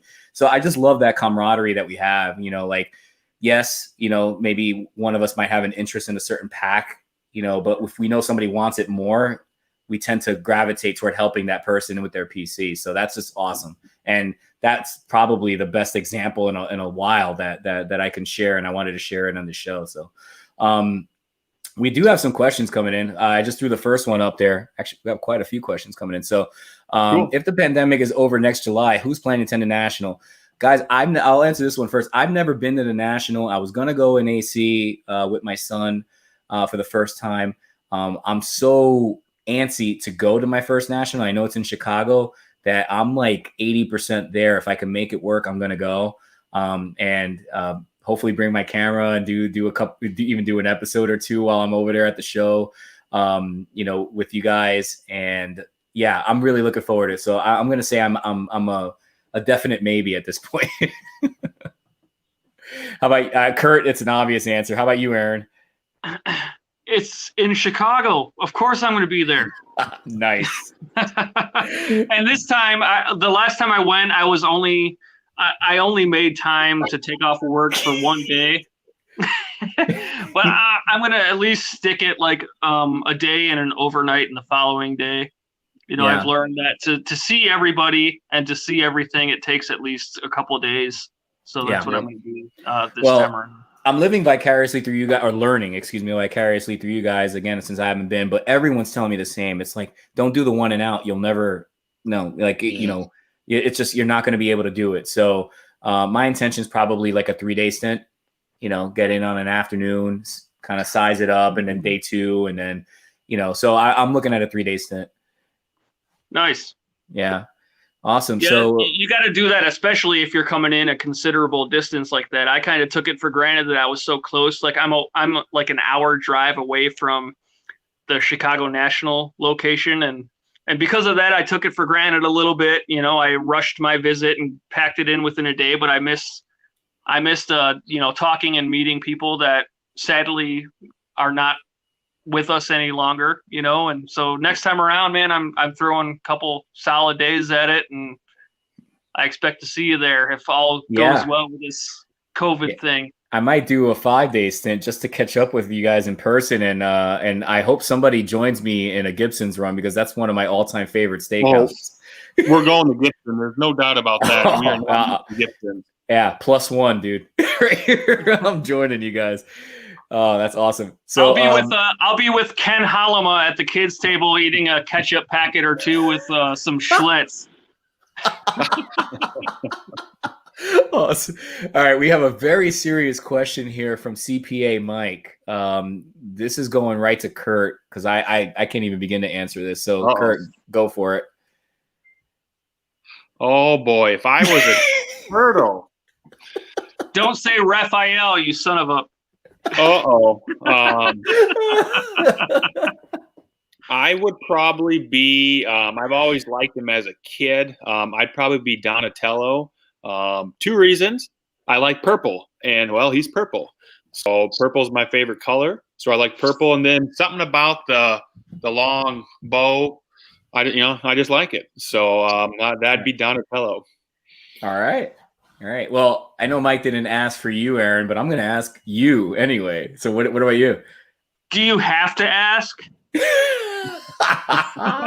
Who do you think the ginger kid got stuck with by default on the playground?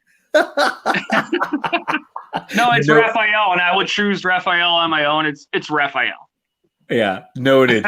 Totally noted. All right, here we go. We have another question coming in here. Mark. Aaron, how did you become a huge Sandberg fan? Seems like you are a little young to see him in his prime. Oh, Mark, you know better than that. Well, that's a compliment to your age. I guess I just need to shave this off and look about 20 years younger. But yeah, I mean, I'm an hour away from Wrigley Field. I was born and raised a Cubs fan, and my prime years of watching baseball were late 80s, early 90s, and Sandberg was right at the forefront of it, along with Grace and Dawson, Dunston. Yeah. And it was just my formative years of watching baseball and collecting.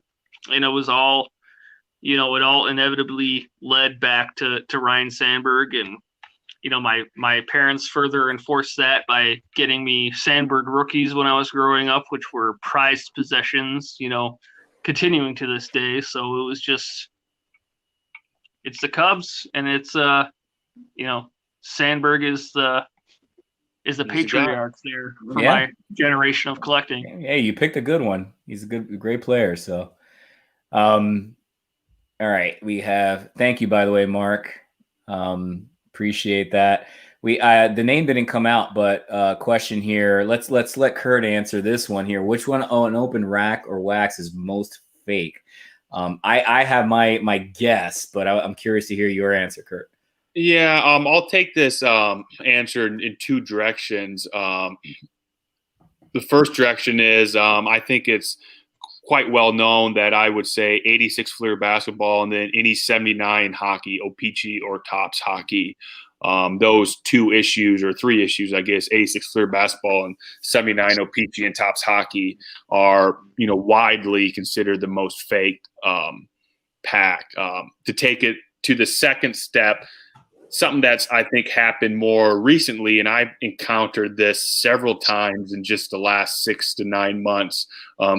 People need to start watching out for 83 and 85 Topps baseball wax. Yes. It's getting very bad on both of those. Totally agree.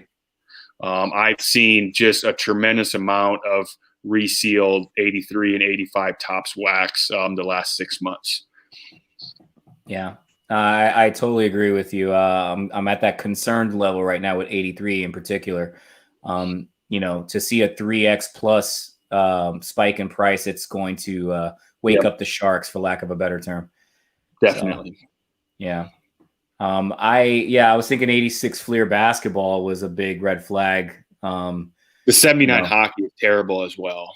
Yeah, 86 Fleer basketballs. It's one of those that I just avoid like the plague. I'm just not comfortable with it, just from a long-winded history of people very interested in playing around, unfortunately, with that one. And apparently it's very easy to fake. So yeah, it is. The Fleer basketball wax from the 80s. Baseball the same way, just baseball isn't as expensive.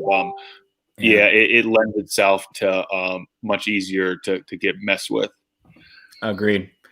How hard is it to just collect 1988 and after, guys? Well said, Aaron. Oh man! All right, it's hard. It's hard. That's the answer. Oh man!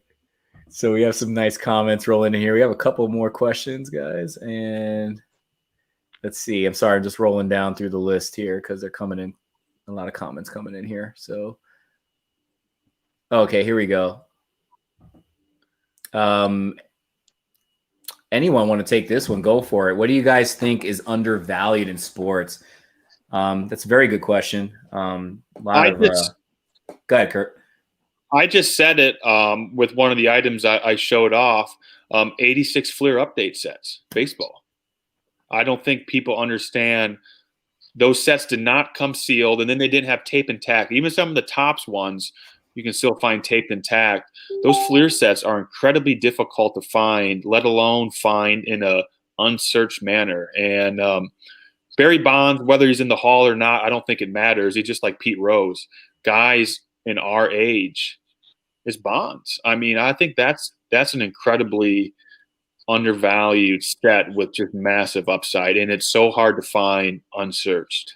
Yeah, I agree. Yeah, I mean, what are your thoughts, Aaron?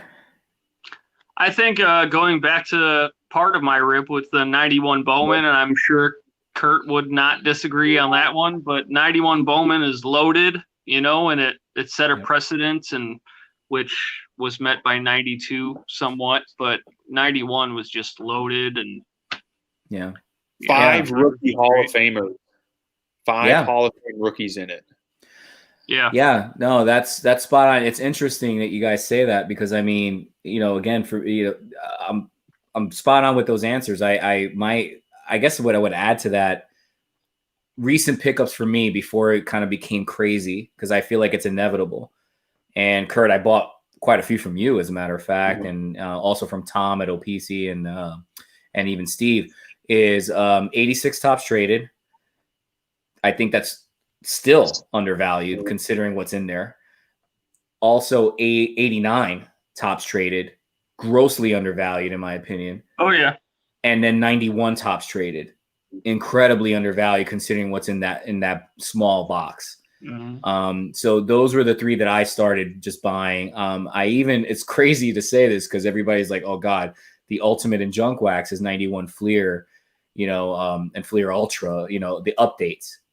I buy updates as well, a regular and ultra, because if you look at it, and I'm a big Pudge fan, so I'm a little biased, but I mean, the update sets, that's a pretty solid set as well. So there's a lot of stuff that's grossly undervalued. And guys, it's all in perspective, right? I mean, you could talk about a $500 box that might go up to $1,500, right?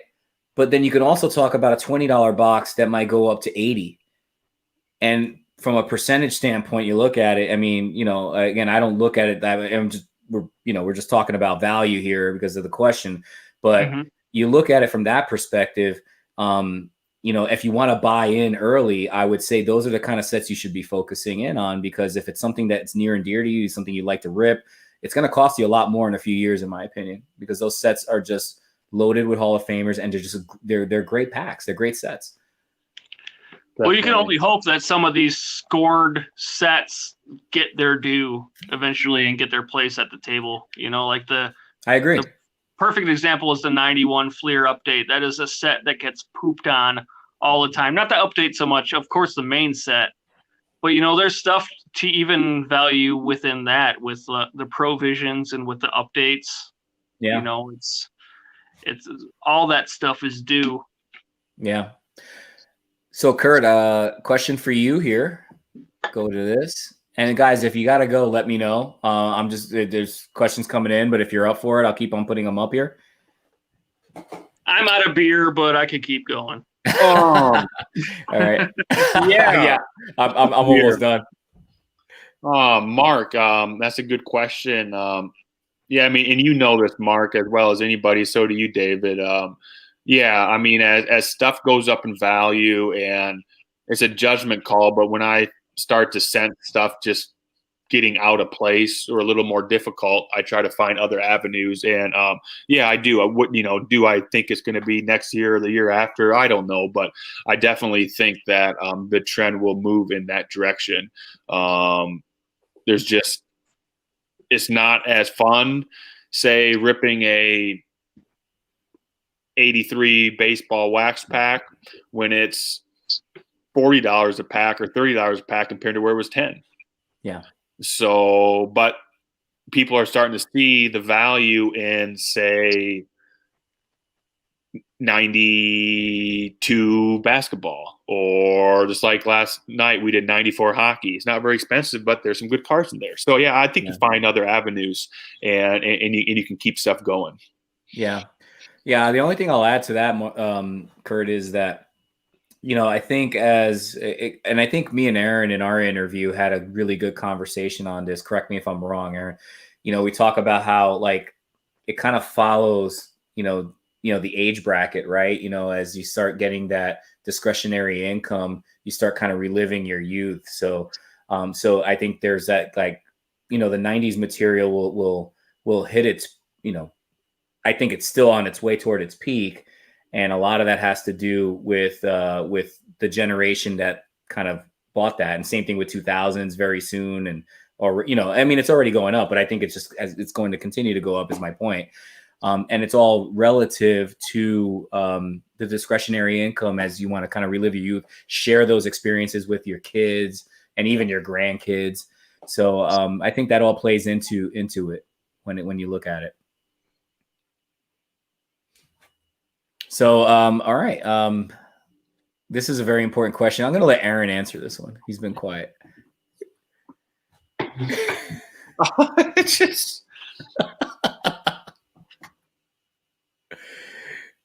Did he freeze up?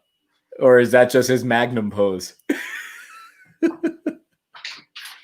I think he froze up. He's froze up. He can't even answer. Do you want me to answer this? It's magnum. It's magnum pose. All right, Kurt, go for it. Well, I mean, this is really the $1 million question right here. I'm going to say that Tim is actually Mike. So that's where my vote's going to land in. I'm going to say Tim is actually Mike and that Tim does not exist. I don't have a horse in this race as I've interviewed both of them. Or maybe I didn't. I don't know. We will never know. All right, here we go. Jake has a question for Kurt. Aaron's pose is kind of getting scary. Jake, the answer to that question is no. I have no ambition to authenticate packs for that. Two reasons. The main reason is, I have no time. There's things I would like to do, and I, may or may not have some plans, but my time as a farmer and what I do is maxed out the way it is. So no, I will leave that up to Steve, and I'm assuming whenever Steve steps down, maybe Steve will appoint a successor or, pick somebody that he thinks is worthy or would do a good job. That is not going to be me. I can think of a few guys that would do a good job, but my time constraints are just not going to, let that happen. Yeah, I think one of the key learnings from my interview with Steve Hart was exactly that, the time dedication to that. It becomes quite challenging. There's a heavy demand. With that being said, though, Kurt, not trying to blow up your head here, I mean this sincerely. You are one of the true credits to the hobby of the unopened world. So I can see why someone would ask that question, because inevitably, and I appreciate that. And I think you guys, that way. And, there's definitely, I've had talks and there could be some things in the works, down the road. But those plans would entail me being a minor role. Just because, like I said, I just don't have time. It's that simple. Right. It's not any more complicated than that. So yeah, there's thoughts and there's ideas, and we've had talks with various people and about things that we'd like to see done. But a lot of those talks involve me as maybe owner of RVP, but not necessarily putting time in behind the scenes doing that, because I don't have the time. Right. Yeah, I understand. It seems like an extremely time consuming process for sure. David Eisenberg, thank you for the question, by the way. Because when it comes up as Facebook user, we're not sure who it is. So thank you for that. We got a question from Dan Youngblood here. When does the much needed pack grading competition to PSA rise? Question. That's a good question. Aaron, can you hear this, Aaron? Aaron, I you can. there? I'm not sure. Is my mic active? Yeah, we can hear you, buddy. Yeah, I got cut off when I was making a point, but I'm with you. We had this Magnum pose. You got to watch the episode later where you were there for like 2 minutes with like this really like you were thinking. I mean, I'll take the first shot at this question as well. Sure. To me, as a unopened pack collector, I mean, you like to see a high grade, but grades are really irrelevant to me.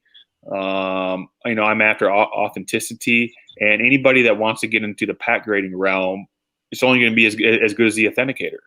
That's no different than what you see if, myself, as I, started wrapping FASC products, or we will see other companies, try to join in, it's only as good as the person who authenticates the pack or authenticates the case, or in a pack grading company, it is the pack authenticator. So would the market welcome another pack grader? Definitely. There's need. PSA's backed up like crazy, especially in junk error packs. But it's only going to, catch on if people think that the authenticator is, on the up and up, or otherwise it makes no difference. If you put somebody in there that has no qualifications or can't explain their qualifications, it isn't going to matter. Yeah. So, to really answer your question, I don't know. I mean, you say, as SGC, they're going to start grading packs. Well, who's your authenticator going to be? That's the only thing that matters. Is another company going to start out? I can think of some guys that would do a great job. And I know some backroom, guys, have talked and thrown out some ideas, but that is the answer to that question. Until there is a qualified authenticator that people know, and there are them out there, but until that happens in the public sphere, it doesn't matter who else is going to grade packs, because nobody's going to get business. Yeah. I know there's a new show in town, if you will, out of Canada, if I'm not mistaken. And I'm not sure, I'm not going to have a specific opinion on it because I don't have a frame of reference. But what I would say is, to get into that, to your point, Kurt, you have to have an unbelievably stellar and long-standing reputation to let's say, for instance, me, Aaron, yourself, that are unopened collectors, to have that confidence to invest, your time and your money and your effort into sending packs into this, group or this company or whatever, this grading service. I mean, it's tough. It's going to be really tough because it takes a while to develop a reputation. Yeah. What I've done with, just, the RVP and the FASC wrap, I debuted that in February. If you think about that, I'm really catering to, junk error cases. But that was I had that idea in my mind for years. Yeah. But I just wasn't comfortable. You don't want to make a mistake. You want to make sure you know what you're doing. You want to see product. And I wanted to make sure that customers of mine felt like I was worthy of, rendering an opinion. It's not something you want to jump in. You get one chance at making that first impression as an authenticator. And if you blow that, I mean, you can't come back. So, the pack grading thing is, it's definitely needed, but it's not needed if we don't get somebody quality in that department. Agreed. That's going to be a slow build, and like to Kurt's point, unopened collectors value provenance, and provenance needs to come through in the authenticators as well. They need to be able to show and display their experience and their rapport with collectors, and to show that they've been at it for a while. And that's why we need Kurt to fall on the sword and start getting in touch with some fabricators and I think Get going on Mike this slash thing. Tim and Tim slash Mike should be involved in that too. So, Totally. so I mean, we've all hit the nail on the head, and like I said, I'd be lying if there hasn't been some discussions I've had on my end about some potential things, and I think there will be some stuff, down the road that I will be able to, maybe be involved in, but it's a concern to unopened collectors. We value integrity and provenance, highly. The one thing we all love about Steve is, nobody's perfect. Steve's as close to perfect as it comes, but Steve's integrity is top notch. So if there is an issue, it's resolved, and everything stops with him, and you don't have to worry about that. Right. And we have concerns with people entering that market that maybe don't quite have that integrity as the top notch or their top reason for entering the market. And if their top reason for entering the market is dollars, well, I think dollars come if you offer a quality product. Yeah. So it's a very slippery slope for a new authenticator or a new pack grader, because I'll say it one more time. If you blow that first impression, or if you don't have those credentials and people don't believe him, it ain't going anywhere. Yeah, that's a very good point. I think if there's anyone up and coming in the pack authentication game, they're acknowledging that they need to commit to the slow build and make sure that the foundation is strong, and that they've got their relationships in place, and that they can prove their credentials, and they can prove those credentials to themselves when it comes to, authenticating product and erring on the side of caution when need be, and not be chasing those short-term gains for, sacrificing those for longer-term gains. Yeah. I mean, it's like any industry or hobby or profession, or you name the word. The more times you handle something, or the more times you see it or you do it, is the better you get with something. So yes, I would like to know a potential authenticator. How many times do you handle wax packs on a weekly basis, on a daily basis? How many times cello packs? How many times have you detected bad packs? What do you know about him? I mean, there's a whole list of questions that are important to weed out that authenticator. But it's the only way you get good. I mean, how do you know what a bad pack is? Well, if you're not looking at very many, you don't know. So it's a difficult thing. Yeah. No, that's you're spot on. I mean, I curious to see where this goes in the next few years. Fortunate for all of us, we have the Steves of the world that I mean, he's an absolute credit to the hobby. We all have the same opinion. Yeah, I mean, the unopened market would not be where it is right now, and likely where it's going to continue to go without Steve.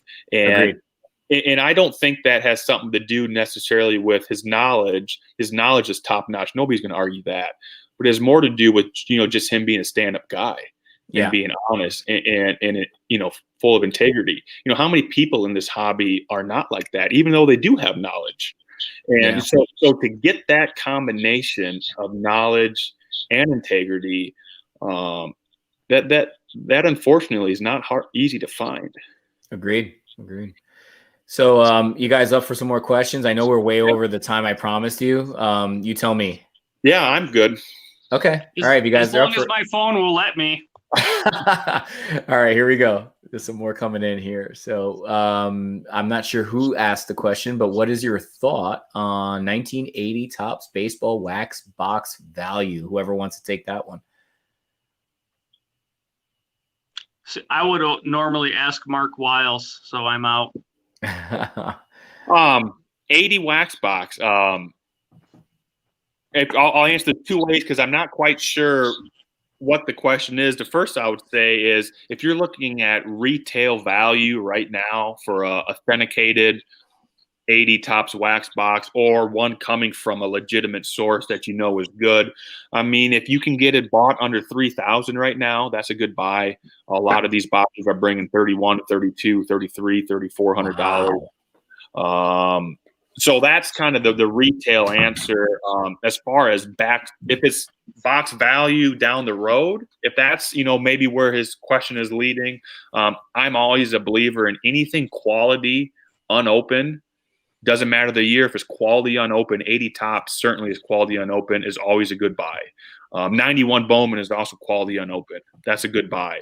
So I think you're in the $3,000 retail range. But yes, if you have the funds and you want to own some unopened, 80 tops is a good box to own. Yeah. I'm surprised that you lump in 80 tops and 91 Bowman into the same conversation. See how I did that? I blend that in there. Yeah, I'm impressed. Quality unopened. That's how I phrase it for years. And I'm a believer in quality unopened. And quality does not necessarily mean, dollar sign or year, but quality unopened. No, I'm glad you said that because it's true. I mean, the value of it doesn't necessarily mean it's quality or not quality. There's some great stuff, 80s and 90s material out there. This is a very important question coming up here. I'm going to leave this one to Kurt again. Came in from Aaron. Aaron, that looked awfully familiar name and picture there in the. If I were not a cattle farmer, what would I be doing today? Well, I'll tell you what I would like to be doing today, and that would be I'd like to be a professional triathlete. Though I thought you were going to say stay-at-home husband. Yeah, I don't quite have the skills to be a professional triathlete. That would be, what I'd like to do. Where that question is, what you guys would like to hear. Of course, I love cars in the hobby, and could I do something more here? Probably. But my life, my love. I grew up on a farm. I love farming. That is my passion. Part of the reason why I love RVP so much and what I do is that I truly act as a hobby. It is a hobby to me, even though, it is a business. I don't treat it like that, and I don't feel like that. If it felt like a full-on business, I'm not sure I would enjoy it as much. Yeah. So that really blends, together quite well. That it acts like a hobby, and that allows me to enjoy it. Yeah, well said. I mean, I know it's not it. I mean, there is a synergy here, but I'll kind of jump on that train and say, even though it's 2.5 months in roughly, when I started this, I'll say the same thing. If I was trying to do this as my 9 to 5 and make this something long term, I would probably end up feeling the same way, Kurt. This to me is just like a nice way to connect and talk hobby with friends and all that. And it's a supplemental part of my day to day, if you will. So it's a nice breath of fresh air, if you will. But if it was like the 9 to 5, I think eventually it would be exhausting. If your entire livelihood and everything depended on it, I mean, I just wouldn't view it the same, and I wouldn't get the enjoyment out of it. That I agree. That I get from it not being what I consider a career. It is a hobby. Yes, it is a business, but it is a hobby, and I don't want to cross that line because I don't want it to to lose being a hobby. Yeah. But to go back to the gist of my question, and my wife knows this, if I could be a professional triathlete, I would. I don't know if we lost. There he's back. Okay, he's back. All right. We're going to give this one to Aaron. Ready? Here we go. Getting backlogged here with the questions. All right. So Mark has a question. I watched a podcast that said someday you might be able to have your local card have a grading computer where you would be able to drop your cards off and have them grade them and pick the cards up from the local shop. Do you guys think this is coming someday? What do you think, Aaron? From a grading perspective, I'm not sure I would trust a shop owner, like any given shop owner, I guess. And I think to the previous question, I'm not sure if it got addressed here, is if you would submit your stuff knowing that you just get an authentic distinction on a PSA label. I would absolutely do that, particularly with packs. From PC perspective, a number grade was always just kind of a bonus, especially if it got a dime. But from a PC perspective, I would have been just as happy as getting that authentic distinction on the label. No, that's a very valid point. I think there's and it would definitely help the log, that backlog right now, to have that point of differentiation. I think a lot of people are just comfortable knowing that their pack wasn't tampered with. They don't necessarily need to have the 7, 8, 9, or 10. So having it kind of like segmented wouldn't be a bad thing, and it would help kind of streamline the process. So. Yeah, I mean, you get that peace of mind knowing that an item is authentic, and you also get the benefit of long-term preservation of the pack through the slab.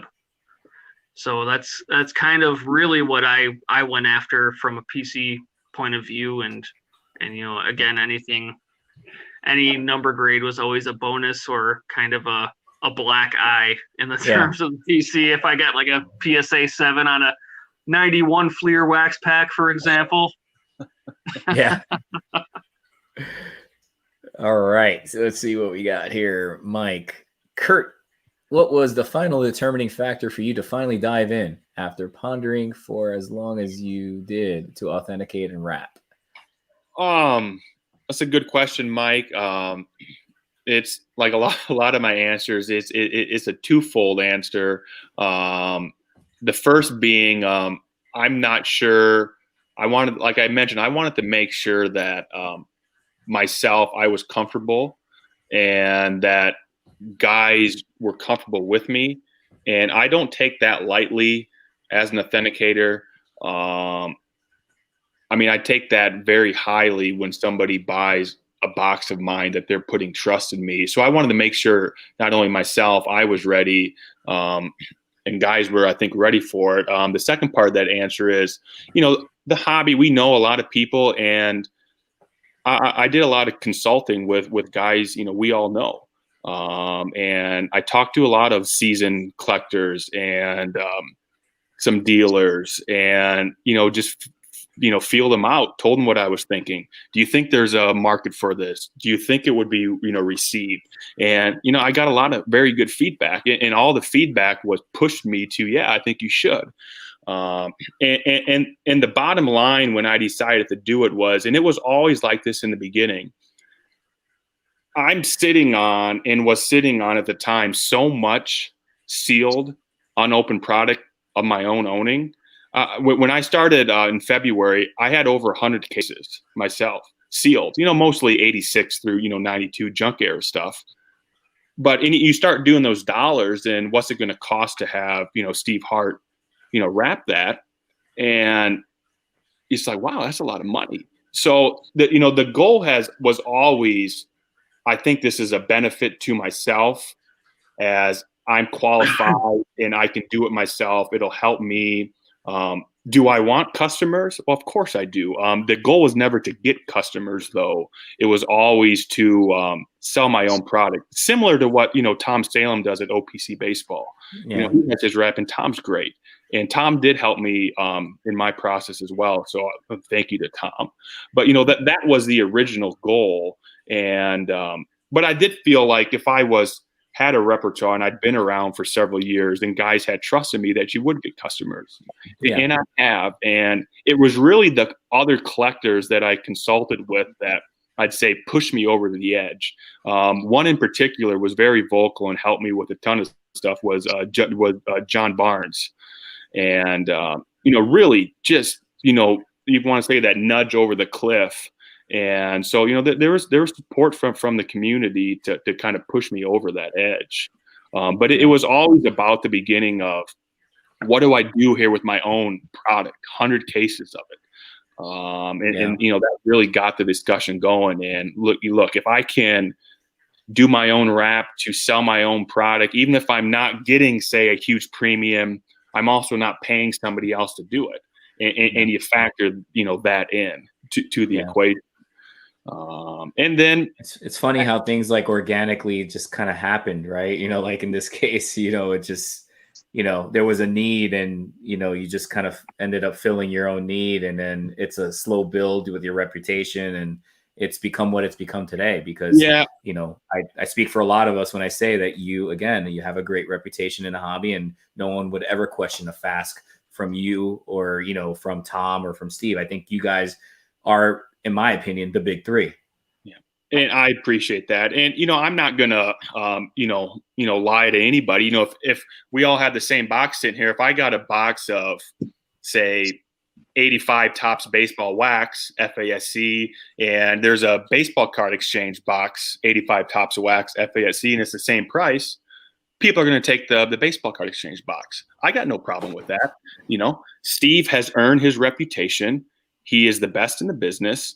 But that doesn't necessarily mean that there's not a place for, somebody else. And I think where I've always been is it's always been a benefit to me. And, you said timing's everything. And what happened when this pandemic hit, the baseball card market exploded. Steve's backed up, and he's still backed up. And my timing, I had no idea that was going to happen. But, the amount of people that were sending me, 90 Fleer basketball and 89 Donruss cases, I mean, it was unbelievable when that, hit. So it was kind of the perfect storm to drudge up a little more business that I never anticipated getting. I mean, even my wife, my wife might still be listening. I mean, we sat in the kitchen table here. There were stretches where, we were wrapping all night long because we had, so much cases coming in. And I'm going to say it again, 90 Fleer basketball. I mean, it was everywhere. Here's the confirmation that she's still listening. She is listening, and that's true. I am broken. But so, that's what it is. I didn't take this lightly when I decided to make the transition to my own wrap. It's always been about my own product, but I take very highly being a, credible authenticator. And the one thing you get with me, I think most people know, is I'm not going to attempt to do something that I'm not comfortable with. And I'm not going to, mislead people and try to do something just to do it. I have too much respect for this hobby than to lay myself out there for something that I'm not comfortable doing with. Right. So, all right. I know we're going way over time. You guys still good? Looks like 2 or 3 more here. Yeah. All right. I got Aarron, here. All right, Aarron, this one's for you, bud, from CPA Mike. Uh-oh. Dun, dun, dun. Oh, boy. Yeah, Mike saw me sitting here and soaking up all this knowledge from Kurt quietly, and he's got a question for me, I guess. There you go. What is your favorite set? My favorite set. Oh, man. I guess 86 Donruss is one for me because, again, like I mentioned, that's the first product I ever remember ripping. Those colors and those borders were always really bold, and to a 5-year-old kid, it was enough to imprint it in my memory. I keep rehashing stuff I've mentioned through our time today. Is the 93 Fleer with all the, or 93 Upper Deck baseball, rather. Yeah. With all the variations in that large set, that was a challenge to put together, and with the Jeter and Piazza and a later Chipper Jones rookie in there as a kicker, that was a lot of fun to put together. Yeah. 87 Topps, always quintessential to the junk era collector.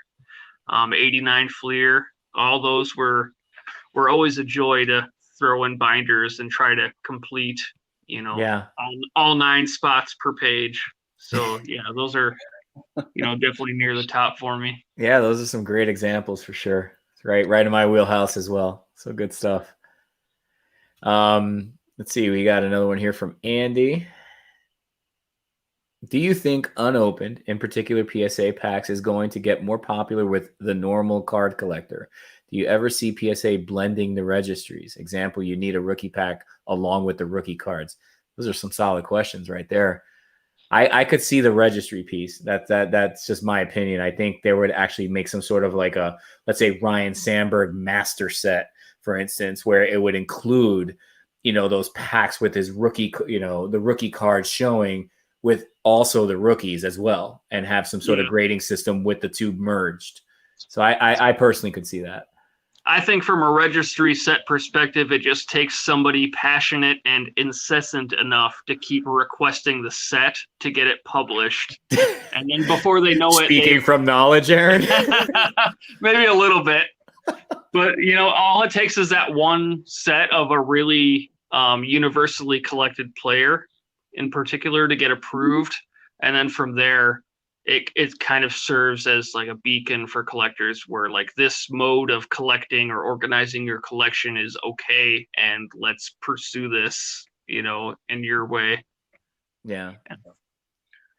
I'm going to just answer the first part of the question. I agree with the registry stuff. Definitely there's there's a need there. I'm not sure if unopened is going to get more popular with what we're calling the normal collector or the seasoned collector. I'm not sure it will. A lot of people are set in their ways, but if you talk to guys that, like Calvin's a great example at REA, there's tremendous amount of new people entering the hobby, and the new people entering the hobby absolutely unopened. They're going after unopened like crazy. Oh yeah. So maybe not the seasoned collectors. I'm not sure they're going to get behind the packs, but the new guys entering the hobby, they're going into unopened like streams. And I definitely agree that definitely new people in the hobby are going to gravitate towards unopened. I keep emailing them to add the Ken Herbig master set, but they blocked me. So you think new people are going to gravitate towards unopened from the perspective of keeping it sealed?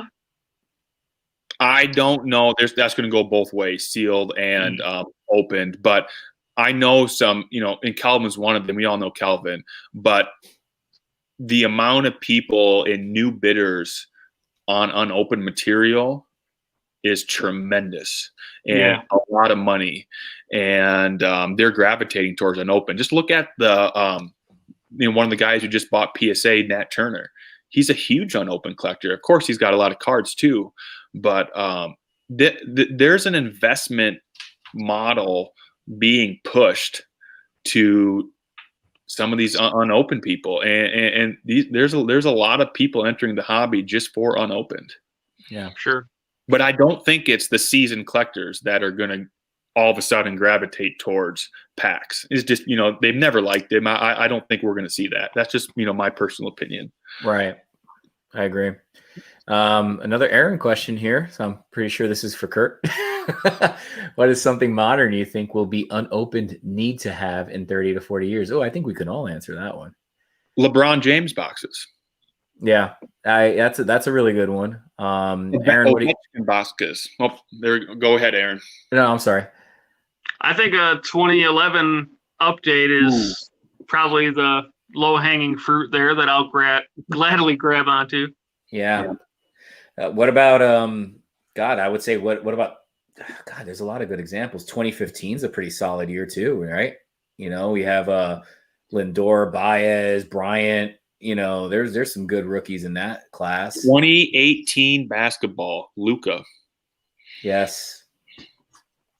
Yeah, that's there's a lot of good examples. But God, I don't know if I could pick just one, but I think there's a lot of modern that's going to kind of pave the way for the future generations. And to your point from earlier with this bigger base, there's going to be another 83 tops looming soon. There's going to be every generation, there's like that, let's call every 5 to 10 years, that one kind of subset, that just kind of spikes up in value like overnight. And like, whoa, what happened?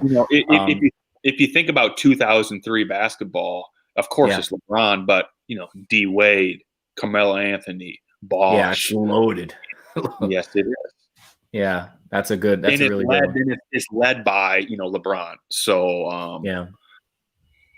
So here's another one for you there, Kurt.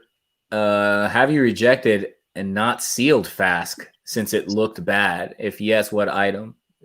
Yeah, I don't know who asked that question, but the answer to that question is yes, and it's actually yes more often than I would like it to be.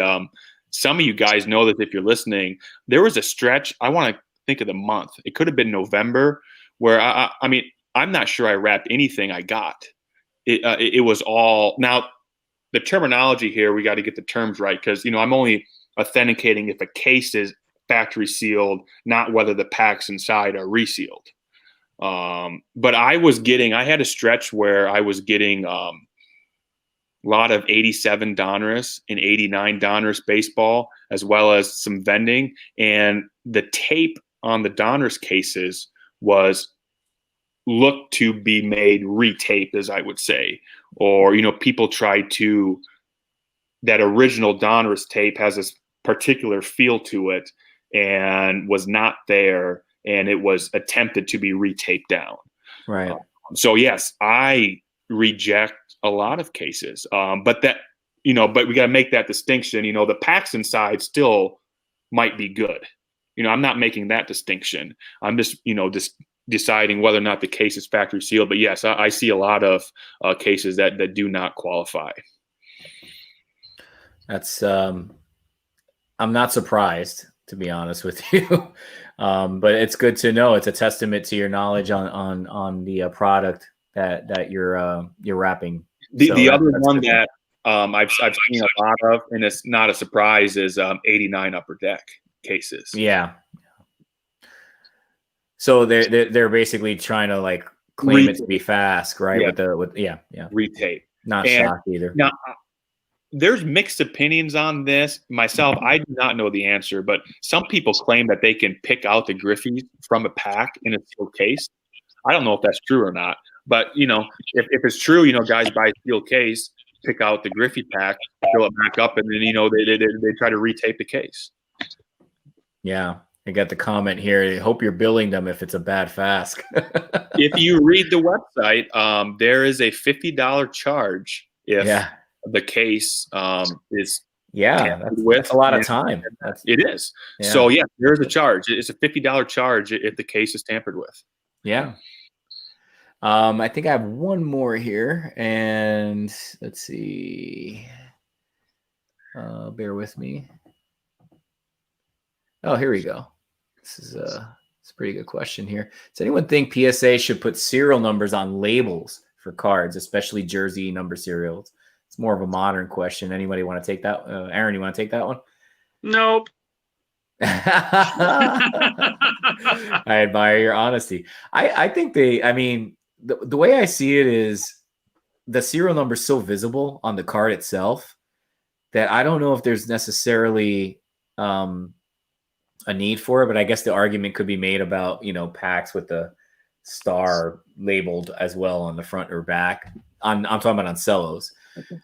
So, you can make that argument as well. So I'm kind of neither here nor there. I'm not a big modern guy, but, part of me says if I get one that says serial, 3 of 99, I could see the 3 from 99 on the card itself. So I'm not going to get upset if they don't put it on the label.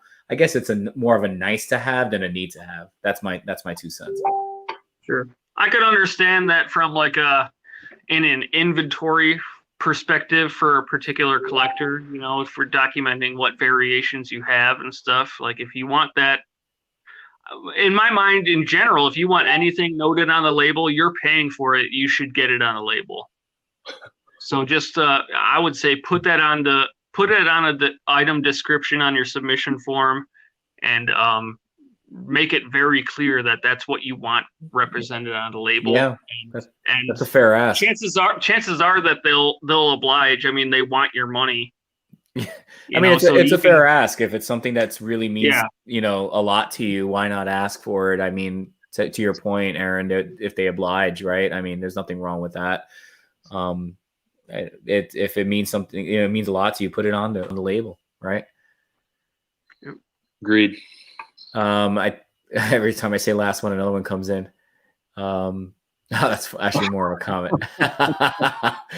Nice try, Mike. We did get one more, but we already talked about it. I'll just reiterate. So somebody wrote feeling about new grading card company. We kind of had a probably about 20, 30 minutes ago, a conversation on that topic. So just more of a little backpedal. You'll get some feedback on that. Let's see. Do you ever see hold on, let me put this one up here. Do you ever see PSA ever moving towards a grading system like Beckett where it is more visible what is wrong? Oh, so they mean, I guess you mean more like subgrading. Yeah. That's a really good question. And even like I know he didn't ask it, but I'm gonna kind of throw it into the unopened, right? Like if they put subcategories on what gave your wax pack a PSA 8, the folds, the corners, the tears, the centering on the pack and the card, that would be pretty cool, I think. I think it would be pretty valuable to people who are really serious about unopened pack collecting and grading, because often you really can't tell the difference between what makes a pack a PSA 9 or a PSA 10. And it might help to kind of build that image in your mind over time as far as like getting those subs back and trying to match that up with what can be seen of the pack and the holder. But it's a matter of preference, which is always going to be subjective. Like it's nice to see those subs on the label, but do you want all of that present on a label? Like PSA's labels are pretty streamlined, and there's barely enough room oftentimes for the names of the star showing to be on the packs, let alone all those subcategories there. So it's Tim brings up a good point. Sorry to interrupt you, Aaron, but it's funny, but it's true. We're already dealing with 10 month turnaround times. Yeah. If we ask for subgrades, I guess it's a great idea, but with the lack of manpower they have, we probably would be looking at 2 years before we get our packs back. Yeah, if we start asking PSA to show their work, we're in big trouble when it comes to turnaround time. Yeah. Thanks for bringing us back down to earth, Tim. Yeah, thanks. Yeah, nothing more needs to be said there. Yeah, he just did a mic drop without even being on the episode. Oh man, good stuff, guys. I think that's pretty much it. I thought it would be 90 minutes. Here we are, 2 hours and almost 40 minutes in, minus one guest. I can't thank you guys both enough, Kurt, Aaron. This has been a hell of a lot of fun. And I hope to have both of you back on again in a future episode. Thanks again. I appreciate this. So you're welcome. So, I like to talk cards. So Aaron, we didn't get to meet up in person this year, but we'll hopefully we'll get that done soon. Yeah, buddy. It seems like I'm on your way to lots of goodies out east of me. So you're always bound to stroll through my neck of the woods. So looking forward to that as always. Yeah. Hopefully I'll see you guys in person as well. So great. Thanks, guys, and have a great night. Thanks, everybody, for watching Hobby Talk Live. And I'll post soon the next episode. Likely we'll get into the first week of the new year. I'm going to take a little well-deserved time off with family there. And but look for first week of January for that. And I'll keep it posted on the Hobby Network group site and on the other thread. So thanks, guys. Have a great night, and we'll talk soon. See you guys. Thanks, buddy. All right. See you guys.